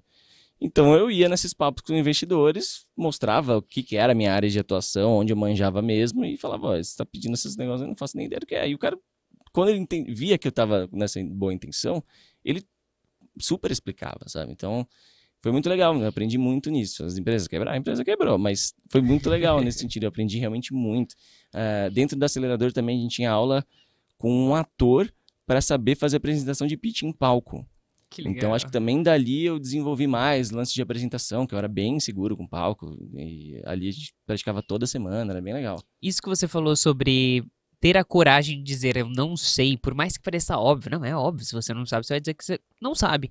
Nossa, infelizmente as pessoas têm um medo de um julgamento gigantesco de dizer que você não sabe, de parecer burro. Exato. Né? De alguma forma ser julgado pela outra pessoa como incapaz. Só que muitas das vezes quando você tem a transparência, a sinceridade de falar isso aqui eu não sei, é a sua oportunidade de passar a saber. Eu costumo dizer para as pessoas que você não aprende aquilo que você acha que você já sabe. Então, não, eu já sei tudo sobre negócios, eu já sei tudo sobre tecnologia, já sei tudo. Então, querido, você parou ali e você não vai ter mais a possibilidade de evoluir porque você acha que você sabe. No momento que você assume que você não sabe, a outra pessoa, 99% dos casos, vai achar ok e vai querer te ajudar, vai querer te explicar aquilo ali, porque ninguém sabe tudo, né? Agora, quando você tenta fingir que sabe, isso é totalmente perceptível para outra pessoa, e aí sim é que você tá se queimando, né? Sim. Aí sim você tá mostrando que, bom, o cara não apenas não sabe, como ele tem uma arrogância ali de querer enganar o outro, de querer fingir um discursinho, aí que é chato. As pessoas acham que tem que ir por esse caminho e que porque seria feio dizer que não sabe. Não sabe, acabou, paciência. Dá-lhe metaforar a pessoa. E olha que legal, eu gosto muito de falar sobre isso, porque a nossa linguagem corporal, mesmo que nós não sejamos um metaforando com um certificado do Paul Ekman, nós naturalmente somos leitores corporais. Totalmente. Dá pra perceber. Então, quando a pessoa ela tá desconfortável com aquilo, fala assim, não, eu sei e tudo mais, vários elementos. Nosso radar já tá treinado pra isso, sim. Exatamente. Né? Quanto mais experiência a gente tem, mais a gente percebe que a outra pessoa tá tentando burlar ali a situação e tudo mais. Perfeito. Mas é isso. Aí, então, eu fiz essa aceleradora de startup que me enriqueceu nesse sentido, e só no sentido de conhecimento, porque no sentido financeiro só me deu prejuízo, mas foi a minha faculdade, digamos assim. E aí eu segui fazendo consultorias e em paralelo tinha esse escritório que eu tentava outras ideias malucas e tal. Tive uma startup muito legal que quase vingou, só não vingou porque foi sabotado no cliente que ia ser o nosso Kickstart, assim, que era de ads in game. A gente criou uma espécie de cheat, de hackzinho para os jogos, e as publishers podiam colocar o nosso hackzinho dentro dos jogos que eles estavam publicando, que tinham licença para publicar, e a gente começava a injetar anúncios no jogo do usuário que pareciam naturais. Então, tipo, mano, era muito da hora. Até hoje eu fico muito puto disso. Não ter entender. Vamos lá, vamos supor que eu tenho uma rede de anúncios dentro dos jogos, e os jogadores estão jogando determinado jogo que é nosso cliente agora. Você, anunciante, você upa as suas artes, e essas artes são automaticamente customizadas para parecer parte do cenário do jogo. Então, no jogo de tiro, ela vai aparecer uma pichação na parede, ou marca de tiro, ou isso, aquilo. Vai preencher... Quando tem outdoor no jogo, ele já substitui o outdoor, as TVzinhas e tal, sozinho. E cada jogador começava a ver essa arte dentro do jogo, isso tudo com um servidor de ad distribuindo, contando visualização, tendo todo um gráfico, inclusive segmentação. Cara, era um projeto que eu adorava esse projeto. Só que é complicado colocar... É mais uma questão mais de mercado. A gente tinha já uns contratos até assinados com algumas publicadoras de jogos, mas eles ficavam naquilo de tipo, ok, eu não quero ser o primeiro. Eu quero saber quanto vocês estão faturando com algum outro jogo. Eu falei, tá, alguém tem que ser o primeiro. Sabe? E aí você vai no anunciante e fala... Tipo, você quer anunciar, mas eu ainda não tenho o jogo, mas eu juro que eu vou ter. E aí você ficava naquilo do ovo da galinha, né? Isso era um problema. E o outro problema é que eles tinham muito medo de rejeição das comunidades, de falar, agora vocês estão pondo anúncio e tudo mais. Então sempre tinha alguém internamente que acabava criando complicações no meio do caminho e tal, e boicotando a parada. Mas, tecnicamente, eu tinha muito orgulho desse produto, foi bem legal. Ainda mais fazer isso de forma automática, né? Cara, era muito louco. E a gente tinha, por exemplo, eu não quero que mude um anúncio enquanto o cara tá olhando pra ele, porque ele pode ter um reflexo de jogo de tiro e achar que é um inimigo e atrapalhar o gameplay, porque eu sei que qualquer coisinha que eles tiverem de argumento eles vão usar.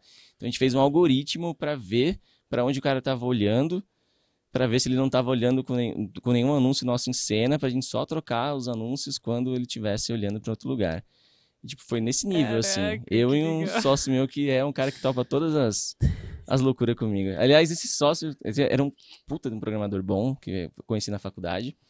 E nessa vivência nossa de ter esse escritóriozinho, que era uma sala porque eu e ele íamos todo dia para trabalhar e testar essas loucuras, eu comecei, obviamente, a mostrar as coisas de hacking para ele.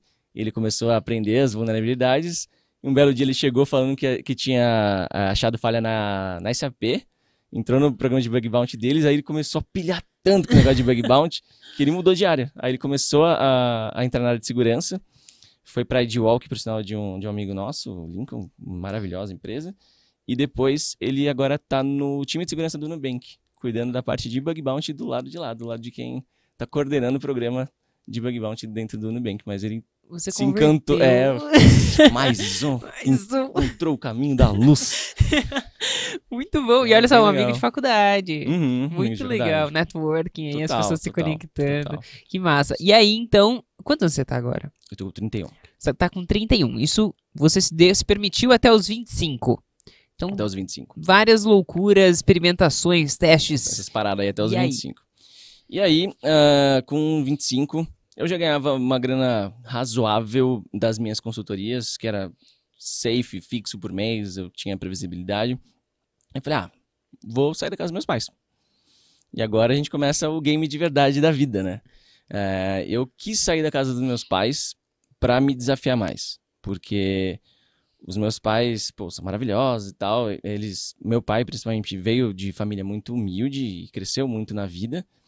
E ele tinha aquela ideia de que, cara, ele quer me dar tudo porque ele não teve, sabe? Então, assim, eu sei que não é por mal, obviamente não é. Ele é muito por bem, muito né? por bem, ele é um amor de pessoa.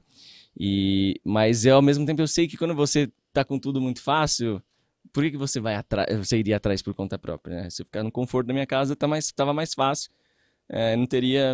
Poderia, sei lá, seguir lá nessas startups malucas, indo pros barzinhos e ficar sendo sustentado pelo meu pai. E não era uma parada que eu queria pra mim. Era bem claro pra mim que eu precisava me desafiar mais e tal. E eu tinha colocado essa ideia dos 25 e segui essa ideia dos 25. Então eu comecei a alugar um apartamento, comecei a morar sozinho e E aí, pô, você começa a ver as continhas chegando e você querendo dar uma reforminha ali pra montar um escritório com uns LEDzinhos a mais. E aí e também comecei a namorar e tal. E eu falei, puta, eu preciso de mais grana, né? Mais dinheiro na minha vida, estou necessitado. Exatamente. E aí eu lembro que foi na semana que eu tava mudando, que eu tinha acompanhado o surgimento dos bug bounties, obviamente, eu tô sempre acompanhando isso tudo, mas mesmo eu que era que sou da área de segurança, eu olhava o programa de bug bounty e falava, tá, é legal existir isso, mas isso vai exigir muito tempo, eu jamais conseguiria achar uma falha numa grande empresa dessas. Caramba. E é legal existir, mas não é pra mim. E nem tentava. Caraca. Só que eu tava tão hypado de comprar uma decoração do escritório desse apartamentinho que eu tava mudando, que eu falei, deixa eu tentar a sorte aqui no programa de bug bounty. E esses seus decorar o escritório não é um decorar padrão, né, Pato? Os LEDzinhos são caros, uns nanolith, umas placas de LED na parede que é mais caro que o computador às vezes. Total, então não era uma decoração padrão. É que a gente fala, talvez a pessoa que esteja nos ouvindo aqui, imagina que tipo, você queria um rackzinho, queria um tapete, queria pintar a parede. Não é bem isso, gente, é um outro nível. Entrem no Insta do Pato. Era engraçado, que era um apartamentinho de solteiros. Pô, adorava aquele lugar. E quando você tava na fachada do prédio e você olhava as varandas, do nada tinha uma meio pink, assim, com umas luzes diferentonas. Todo mundo amarelinho, uma pink, com umas luzes meio piscando. Fala, é ali.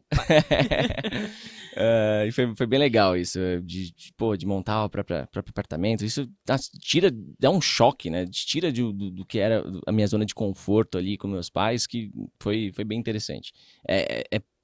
Assusta, mas é pro bem, né? Te leva pra um outro nível. E aí, então, eu tentei o programa de bug bounty, tava mudando, acho que eu nem tava morando ainda nesse apartamento, tava uma semana de mudança, falei, vai que...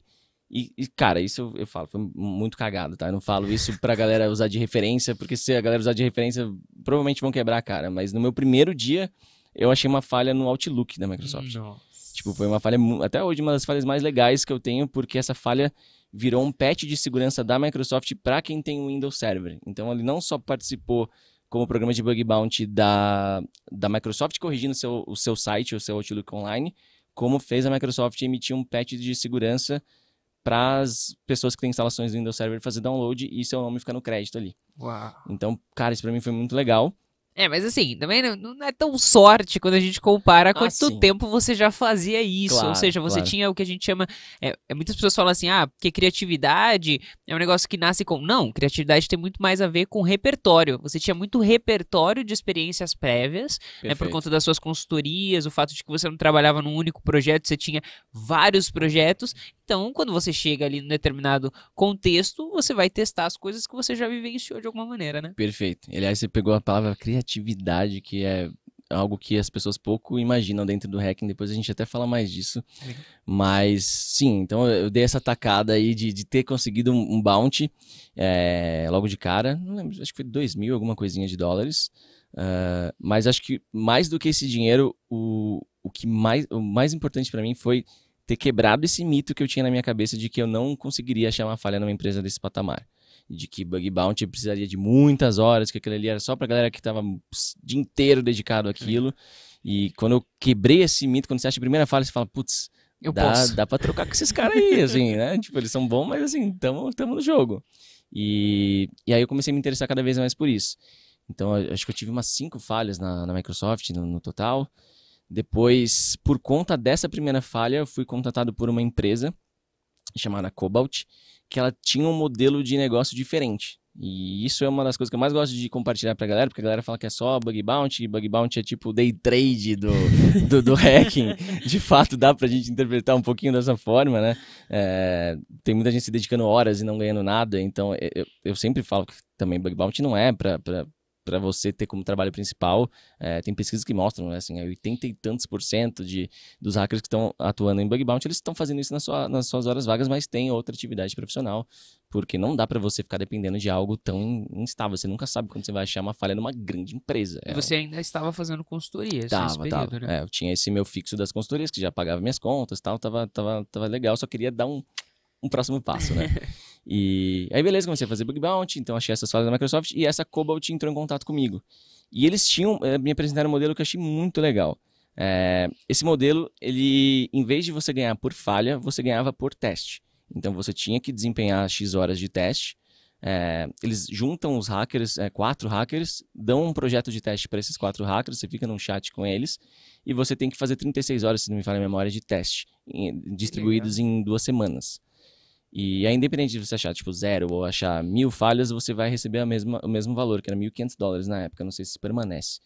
Mas ter essa certeza de que a cada 2 semanas eu vou receber $1.500 já foi game changer para mim. E aí eu fui crescendo dentro, né? Porque essas plataformas têm um sistema de ranqueamento. Quanto mais você acha falha, você ganha pontos, tanto por impacto da falha, quanto pela qualidade do seu report. E aí eu fui subindo no ranking, e aí eu entrei num nível que eles te chamam para virar líder do projeto de pesquisa. Caraca, isso não sendo funcionário da empresa. Não sendo funcionário. Você tem que entregar aquelas horas em 2 semanas. Se quiser fazer isso rapidaço, você faz isso rapidaço. Se quiser fazer aos pouquinhos, você faz aos pouquinhos. E aí que tá. E aí por eu mostrar que eu tinha mais disponibilidade, eu entregava rápido os meus testes, e aí eu já pedia outro. Falava, eu sei que é só daqui a 2 semanas, mas tipo, dá pra você colocar mais um? E como tinham poucas pessoas que tinham esse perfil que podia ser líder, aí eu conseguia. Então eu comecei a ter tranquilamente ali, além das consultorias que eu já fazia no Brasil, eu comecei a ter de 3 a 6 mil dólares de renda garantida por essa empresa. Caraca. E ali o bagulho ficou legal, né? No câmbio de hoje teria sido muito mais linda essa história, tá, gente? Mas aí, pô, na época tava um pouco mais pau. Tá bem... Pô, se fosse o câmbio de hoje. Mas foi basicamente isso, assim. Então eu comecei a entrar mais e achar mais legal essas histórias, esses tipos de oportunidades como autônomo que você tem por aí, de fazer bug bounty. Aí fazendo um projeto de teste, melhor dizendo, nessa empresa, uma vez um pesquisador, um outro cara que estava no chat, falou, você já tá na Cinec? Eu falei, não. Eu sempre quis entrar lá e tal, né? A Cinec é uma empresa que faz bug bounties privados. Então, assim, hoje a gente tem os bug bounties públicos, tipo Google, Twitter. Você sabe que você não precisa nem ter conta lá, você vai, achou falha, você entra no site do bug bounty, reporta, eles te recompensam. Só que tem empresas que ainda não estão nesse patamar, não estão nesse nível de maturidade de poder abrir para o mundo todo. Que, cara, abrir para o mundo todo é muita Ela pode responsa. se ferrar muito. É muita responsa. Vem muita gente. Eu mesmo participei do bug bounty da Mastercard no primeiro dia, o site deles caiu. De testers tentando achar falha. Não é só a questão de vulnerabilidade, você tem que aguentar a porrada também no seu back-end. E assim, rola o que a gente chama de bag bounty, né? Bag de implorar, porque... muita gente chega com uns relatos nada a ver pedindo, não, mas me dá uma recompensa por isso. Fala, cara, isso não é uma falha. Tipo, você está clicando em logout e a conta está deslogando. Cara, sinto muito, isso é o normal do site. Cara, não, mas isso pode prejudicar vocês. Não, cara. Isso não é bug, é feature. É feature, exato. Muito bom. Então aí as empresas, como um primeiro passo rumo a ter um programa de bug bounty, eles optam por fazer o privado. Uhum. E no privado é um número seleto de hackers, então, e esse número vai variando. Se você está com poucos reports chegando, você vai e convida mais alguns. Está com muito, você pode encerrar o programa para alguns, para você ter esse controle. Legal. E não acontecer essa loucura de você não dar conta dos reports que estão chegando e tudo mais. É muito normal também que as empresas às vezes abrem um programa, começa a surgir tanto reporte real que eles percebem, putz, tinha mais lição de casa para fazer antes, então vamos dar um passo para trás, aí fecham o programa e tal. Então, quando você está no privado, você tem muito mais liberdade de fazer isso, de pausar o programa, de convidar mais hackers, menos hackers, e dosando a coisa até você chegar naquela maturidade, naquela estabilidade de que o processo interno está refinado, a gente está com uma maturidade legal, agora a gente pode dar o próximo passo para abrir para o mundo todo. E aí tem empresa que é especializada nisso, que é a Cinec principalmente, né? As outras também fazem essa opção, mas a Cinec é só para programas privados. E eles têm uma abordagem muito legal. O discurso deles é que tipo, eles fazem um time de hacker de elite com um teste bem mais puxado que todas as outras. Então você passa por uma entrevista, depois da entrevista você passa por uma prova teórica, depois da prova teórica você passa por uma prova prática que você tem, sei lá, acho que 5 horas para achar 3 falhas num sitezinho de teste deles. Caramba. E aí escrever o relatório do jeito que você faria. E passando por isso, você tem aí você entra na plataforma e aí você tem 30 dias para achar uma falha em algum dos clientes de verdade lá, alguma falha real que tenha rolado nos seus clientes. E aí quando você acha dentro desses 30 dias, aí sim você entrou na Cinec. Baita processo seletivo! E além disso, o ideal é que você venha sido convidado por alguém. E como eu sabia dessa questão do convite, eu nunca nem tinha aplicado no formulário convencional. Eu falei, sei lá, vai que eu descubro alguém um dia e alguém me convida. E aí acabou acontecendo isso, porque num teste que eu fazia para Cobalt, um dos caras viu as falhas que eu achei e ele achou muito da hora uma exploração que eu tinha feito lá. E ele falou, cara, você não tá na Cinec? Não? Eu falei, pô, como você não tá na Cinec? Tipo, olha essa falha que você achou, é muito da hora. E o cara era o top 2 do ranking da Cinec. Esse cara que tava no meu time. Ele falou, não, eu posso te convidar, porque eu sou o top 2 lá e tal, conheço todo mundo. Já tinha credibilidade, falei, já. Porra, vou chegar convidado pelo top 2. E aí fiz as entrevistas, fiz as provas, deu tudo certo, entrei e fiquei um tempinho lá. Um outro diferencial muito massa deles é que, geralmente no Bug Bounty, você acha falha, passa por uma triagem, da triagem vai pro time do cliente que vai fazer a correção. Quando a correção rolou, aí eles definem o seu bounty e te pagam. Então é a última coisa do processo. Na Cinec não. Na Cinec você achou a falha, passa pela triagem da própria Cinec, quando eles confirmam que foi realmente a falha e encaminham para o cliente, eles já te pagam uma recompensa. Eles, e não o cliente. Que legal. Então tinha dia que literalmente eu virava a noite ali brincando, procurando falha, eu viro a noite sempre, né? E aí, ali, é meio invertido, né, seu horário ali. Tipo, hoje eu fui dormir 7 horas da manhã. É sempre Fui assim. dormir 7 horas da manhã. É sempre assim. E aí, quando eu ia ali 6 horas da manhã indo dormir, aí, sei lá, foi uma noite produtiva, encontrei uma falha ali em algum cliente da Cinec, eu reportava, 6 horas da manhã então, ia dormir, e às vezes quando eu acordava já tava lá o valor disponível. Caraca, muito rápido, assim, é muito legal esse tratamento que eles dão. E aí tem todo um lance de VPN, então, tipo, eles sabem que os testers todos precisam usar uma VPN, então eles sabem cada request que você fez no seu teste. Uma vez eu tomei esporro lá, porque eu fui fazer um retest, né? Então o cliente corrigiu uma falha minha e pediu a minha validação. Aí você testa novamente. E era tão rápido validar aquilo, era literalmente só clicar no link que eu tinha dado de sample ali, de exemplo, que eu nem loguei na VPN. Eu peguei, cliquei ali e fiz o teste direto. E respondi dizendo, tá tudo ok, a correção deu certo. Quando o cara da Cinec viu isso, ele falou, você não fez o teste pela VPN, a gente não tá vendo aqui o log de você ter feito isso. Eu falei, sorry, acho que deslogou aqui e não percebi. Mas foi muito louco de ver que eles estão olhando cada logzinho de atividade de pro quem tá cara testando. falar tão rápido, né? E pra quem não conhece, VPN é uma forma da gente conseguir tá dentro de uma mesma rede. E aí a galera que tá lá do outro lado, eles conseguem rastrear tudo que tá acontecendo em quem está conectado naquela mesma VPN, certo? Exato. E aí, com isso, eles conseguem oferecer transparência dos testes, da atividade dos testers para o cliente final, que tá ali inseguro, né? Ele sabe exatamente, se tá apitando alguma coisa no teu log, aí ele sabe se é um cara que tá vindo da Cinec testar, um hacker ético selecionado pro programa, ou se é alguém da internet que tá realmente querendo te hackear. Então, essas questões que são um pé atrás para as empresas que querem fazer bug bounty, no programa privado, a Cinec, nossa, detonam, assim, um formato que deixa as empresas muito mais à vontade. Também a questão de confidencialidade, né? Quando você está no programa privado, você tem que aceitar termos para participar. Geralmente, você não pode falar sobre as falhas que você encontrou lá depois, coisa que nos programas públicos, geralmente, eles deixam você falar abertamente depois da falha ser corrigida. Então, tem essas diferenças, né? Então, muita empresa hoje está nos programas privados. A grande maioria está nos programas privados. A gente não vê na superfície ali, eles anunciando que estão recebendo hackers, mas eles já estão no caminho. Inclusive o próprio Nubank deu uma escorregada nesse sentido, porque a assessoria de imprensa do Nubank começou a divulgar que eles estavam com um programa de recompensa, não sei se já mudou hoje, tá? Posso estar falando besteira, mas eu me lembro que eles começaram a divulgar que tinha um programa de recompensa, um bug bounty e tal. Falei, porra, que iniciativa foda, muito legal. E aí fui procurar a página do bug bounty, cadê? Não tinha nenhuma. E aí eu perguntei para um brother meu lá que conhecia internamente lá no Nubank, falei, cadê o link do programa? Ele, é privado. Falei, puta, se é privado, a assessoria de imprensa não podia ter anunciado, porque aí você ficou numa situação de, você tá convidando todo mundo, mas você não tem a página pública, não faz muito sentido. Não adianta convidar as pessoas se a gente vai selecionar pessoas específicas. Porque aí você não tem. O principal do Bug Bounty, quer dizer, uma das principais benefícios das questões que o Bug Bounty resolve é o fato de que eles, nessa página, né, nesse programa, as empresas colocam o que eles chamam de Safe Harbor, que é um termo que te dá um respaldo jurídico para o hacker, para o tester, dizendo que ele pode testar, que eles não vão tomar nenhuma medida legal contra você. No momento que você tem um programa privado, esse termo não está, então, aberto ao público e logo você não está aplicando ele. O seu teste não tá usando esses termos, né? Então aí que é complicado. Entendi. Aí alguém acha alguma coisa, vai reportar pra eles, a pessoa pode...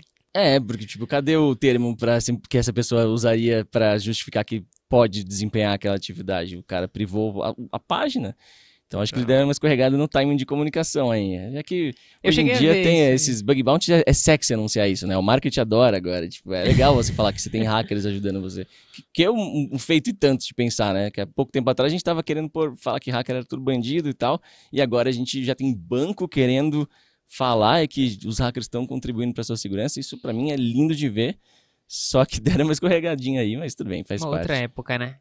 Vocês Com conquistaram, né, esse respeito das pessoas a ponto de hoje a gente vê jovens falando, eu quero ser hacker. Isso é muito legal. Se cara. um jovem há pouco tempo atrás falasse isso, os pais já falavam assim, que isso, menino, né? Dando um tapa na...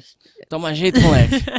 Exatamente. Pato, tem tanta coisa ainda pra gente falar. Vamos escolher algumas coisas aqui? Entendo, a gente vai uma por um tempo. Não, se eu pudesse, eu ficava aqui 5 horas, entendeu? Com você conversando. Mas a gente também pode deixar ir pra uma segunda participação Opa, sua, estamos aí. Pra explorar um pouco mais da questão do Pato no YouTube, a questão do Pato Academy. Então, você atuando como CEO agora de uma empresa no modelo diferente de consultoria, uma empresa de educação, onde você de fato consegue colocar em prática coisas que você gostaria de ter tido acesso e compartilhar tanto o conhecimento que você tem quanto a sua rede de networking, porque eu sei que, sei lá, se chamou o Della Flora, por exemplo, para criar conteúdo, né, que é um cara fantástico. Nossa, é muito legal. Então você trouxe pessoas do seu networking para dar acesso a outras pessoas jovens que estão iniciando nessa área ou nesse tipo de conhecimento. Então assim, de tudo que a gente tem para falar, vamos falar um pouquinho do Pato Academy? Podemos falar da Pato Academy, com certeza. Desde que eu comecei a criar conteúdo no YouTube, a galera começou a gostar da minha forma de comunicar as coisas, da minha didática e... Que ano foi? Eu comecei em 2018. Na verdade, o primeiro vídeo foi final de 2017. Acho que eu tive 2 vídeos em 2017, ali para dezembro. E aí, 2018 foi quando eu tava realmente assumindo que aquilo ali ia ser quase que uma atividade principal minha, né? Embora ainda estivesse fazendo todo o resto em paralelo. Legal. E a galera começou a pedir curso e tal. E eu cheguei a fazer umas entrevistas com algumas pessoas que estavam pedindo pra entender, tipo, por que de mim, né? Por que vocês estão querendo isso tudo, tanto isso de mim? E a maior parte respondia que era a questão da didática, de ter se divertido e ao mesmo tempo aprendido e tal. Que foi algo que eu fui refinando aos poucos, né? Eu criei o canal no YouTube pensando que eu só pra falar de um assunto que eu gosto de falar. Que eu falo na mesa de bar e eu ia estar levando pro YouTube, basicamente. E eu achava que seria um canal muito mais nichado do que ele se tornou. Muito mais para quem já era do meio e eu ia só comentar as novidades que eu tava achando interessante no momento.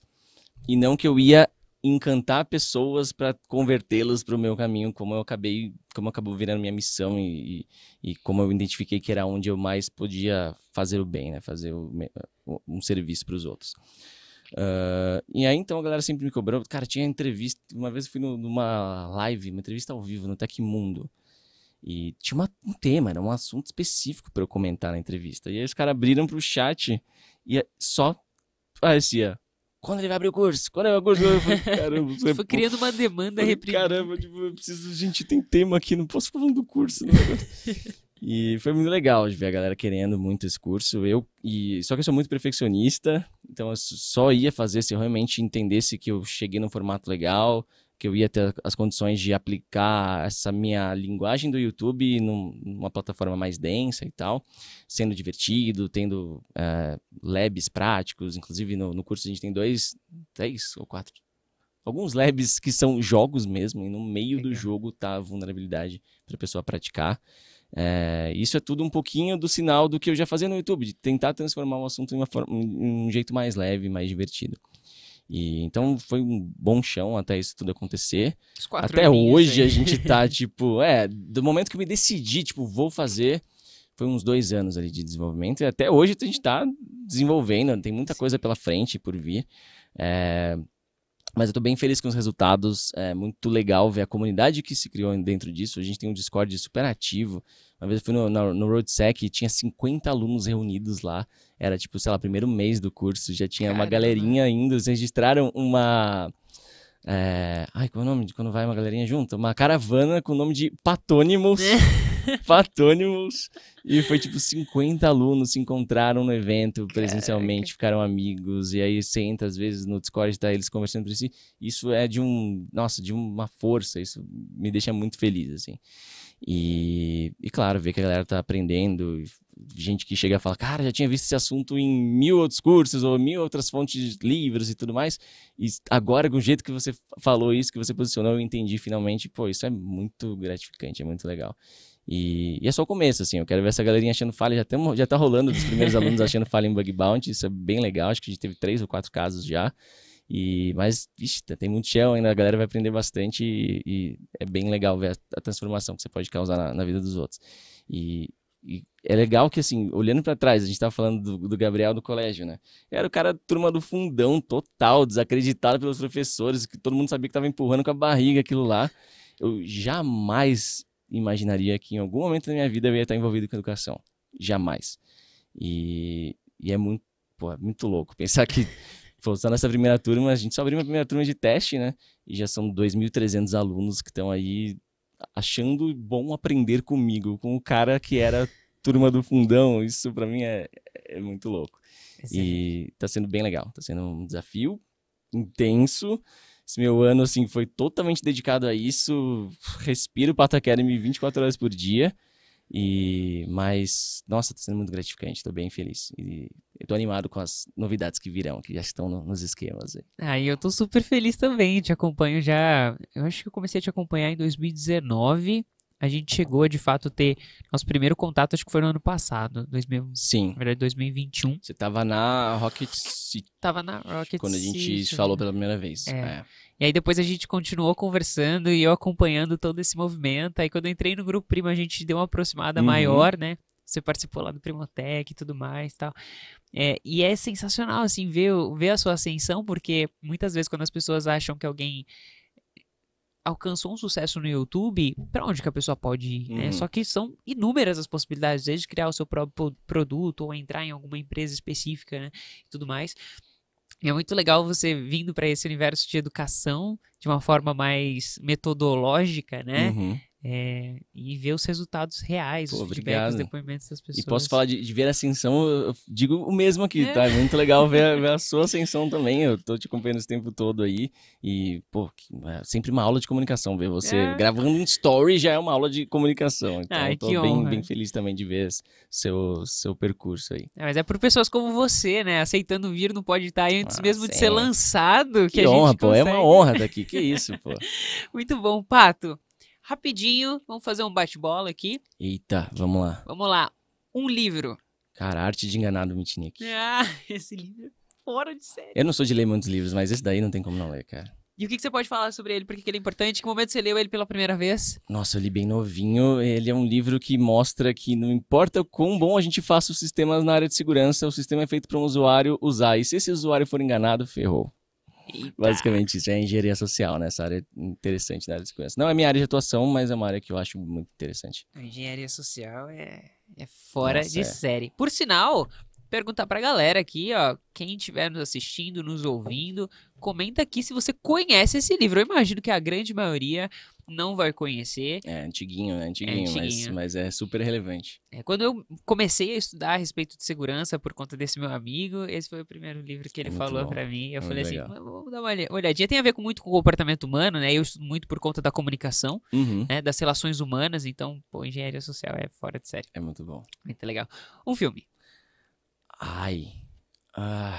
Putz, eu colocaria tudo de Star Trek, mas já que não dá pra colocar tudo de Star Trek, tem que falar um só, sei lá, talvez Inception, acho uma brisa interessante. A origem. A origem. Eu gosto bastante desse filme também. Isso é bom. Se sua vida fosse um filme, qual seria a trilha sonora? Eita... vou pôr minha banda favorita, Jamiroquai, que é um dance... É uma banda inglesa... eu sei, quase ninguém conhece, mas eles são incríveis. É uma banda inglesa. O gênero é acid jazz. Ele tem uma pegada de jazz, ao mesmo tempo tem uma pegada dance. Tá? Então é uma música meio dancezinha assim. E meu pai ouvia isso quando eu era novinho. E eu comecei a ouvir uma das músicas que tocava, que meu pai sempre ouvia ali, que é Space Cowboy. E dali pra frente virou minha banda, assim, da maior paixão da minha vida, assim. Nossa, Nossa, eu escuto vou dar uma pesquisada todo depois. ano o Spotify faz aquele top lá e tá lá sempre. Eu ouvi tantas horas de Jamiroquai em primeiro lugar. Falei... Óbvio, né? Era óbvio. Por último, mas não menos importante, Pato, se sua vida fosse escrita em um livro biográfico, que eu acho que vale, tá? Eu particularmente, a gente ainda não tocou em várias outras coisas, vamos deixar aqui, ó, um gostinho de quero mais pra uma próxima vinda sua aqui pra gente explorar algumas outras histórias que não foram contadas, mas se sua vida fosse escrita em um livro biográfico, qual seria a moral da história, Pato? Nossa, a moral da história... Seria meio que hack the planet, assim. Revira tudo, hackeia tudo. Enquanto você não conseguiu hackear, continue tentando. Acho que essa é muito a minha essência, assim. Eu gosto de revirar tudo e ter aquela... Acho que o principal, de novo, é o processo, né? É você gostar do processo. Eu gosto de aprender revirando as coisas. É assim que eu me sinto vivo, é assim que eu me sinto aprendendo. Então, o hacking é muito isso pra mim. Então, a moral, resumindo da minha vida, se não tiver hacking no meio, não é minha vida. Assim, isso é muito a minha essência, cara. Excelente. Pato, que honra te receber aqui, de verdade. Foi um prazer. Eu amei conhecer sua história um pouco mais no detalhe. Ainda tem muita coisa legal pra gente falar, vamos deixar aí pra uma próxima oportunidade, uma segunda participação. Com certeza, conta comigo. Muito obrigada mesmo. E você, que... ainda não segue o Pato? Quais são suas redes? Vamos lá, é Gabriel Pato em praticamente tudo. Instagram, YouTube, sempre Gabriel Pato mesmo. Excelente, então segue o Gabriel Pato. Manda uma mensagem lá pra ele depois de assistir esse episódio. Fala o que você mais gostou, alguma coisa que talvez se identificou aí na sua jornada também. Não deixa de se inscrever aqui no canal caso você esteja no YouTube. Ativa o sininho para receber a notificação dos próximos episódios. Se você está em alguma plataforma de áudio, nos siga também. Dá uma notinha aí pra gente saber qual é o seu nível de satisfação. Deixa seu feedback pra gente. Comenta aqui embaixo o que mais chamou sua atenção na história do Pato. Galera, e fica essa mensagem. Hackeia tudo.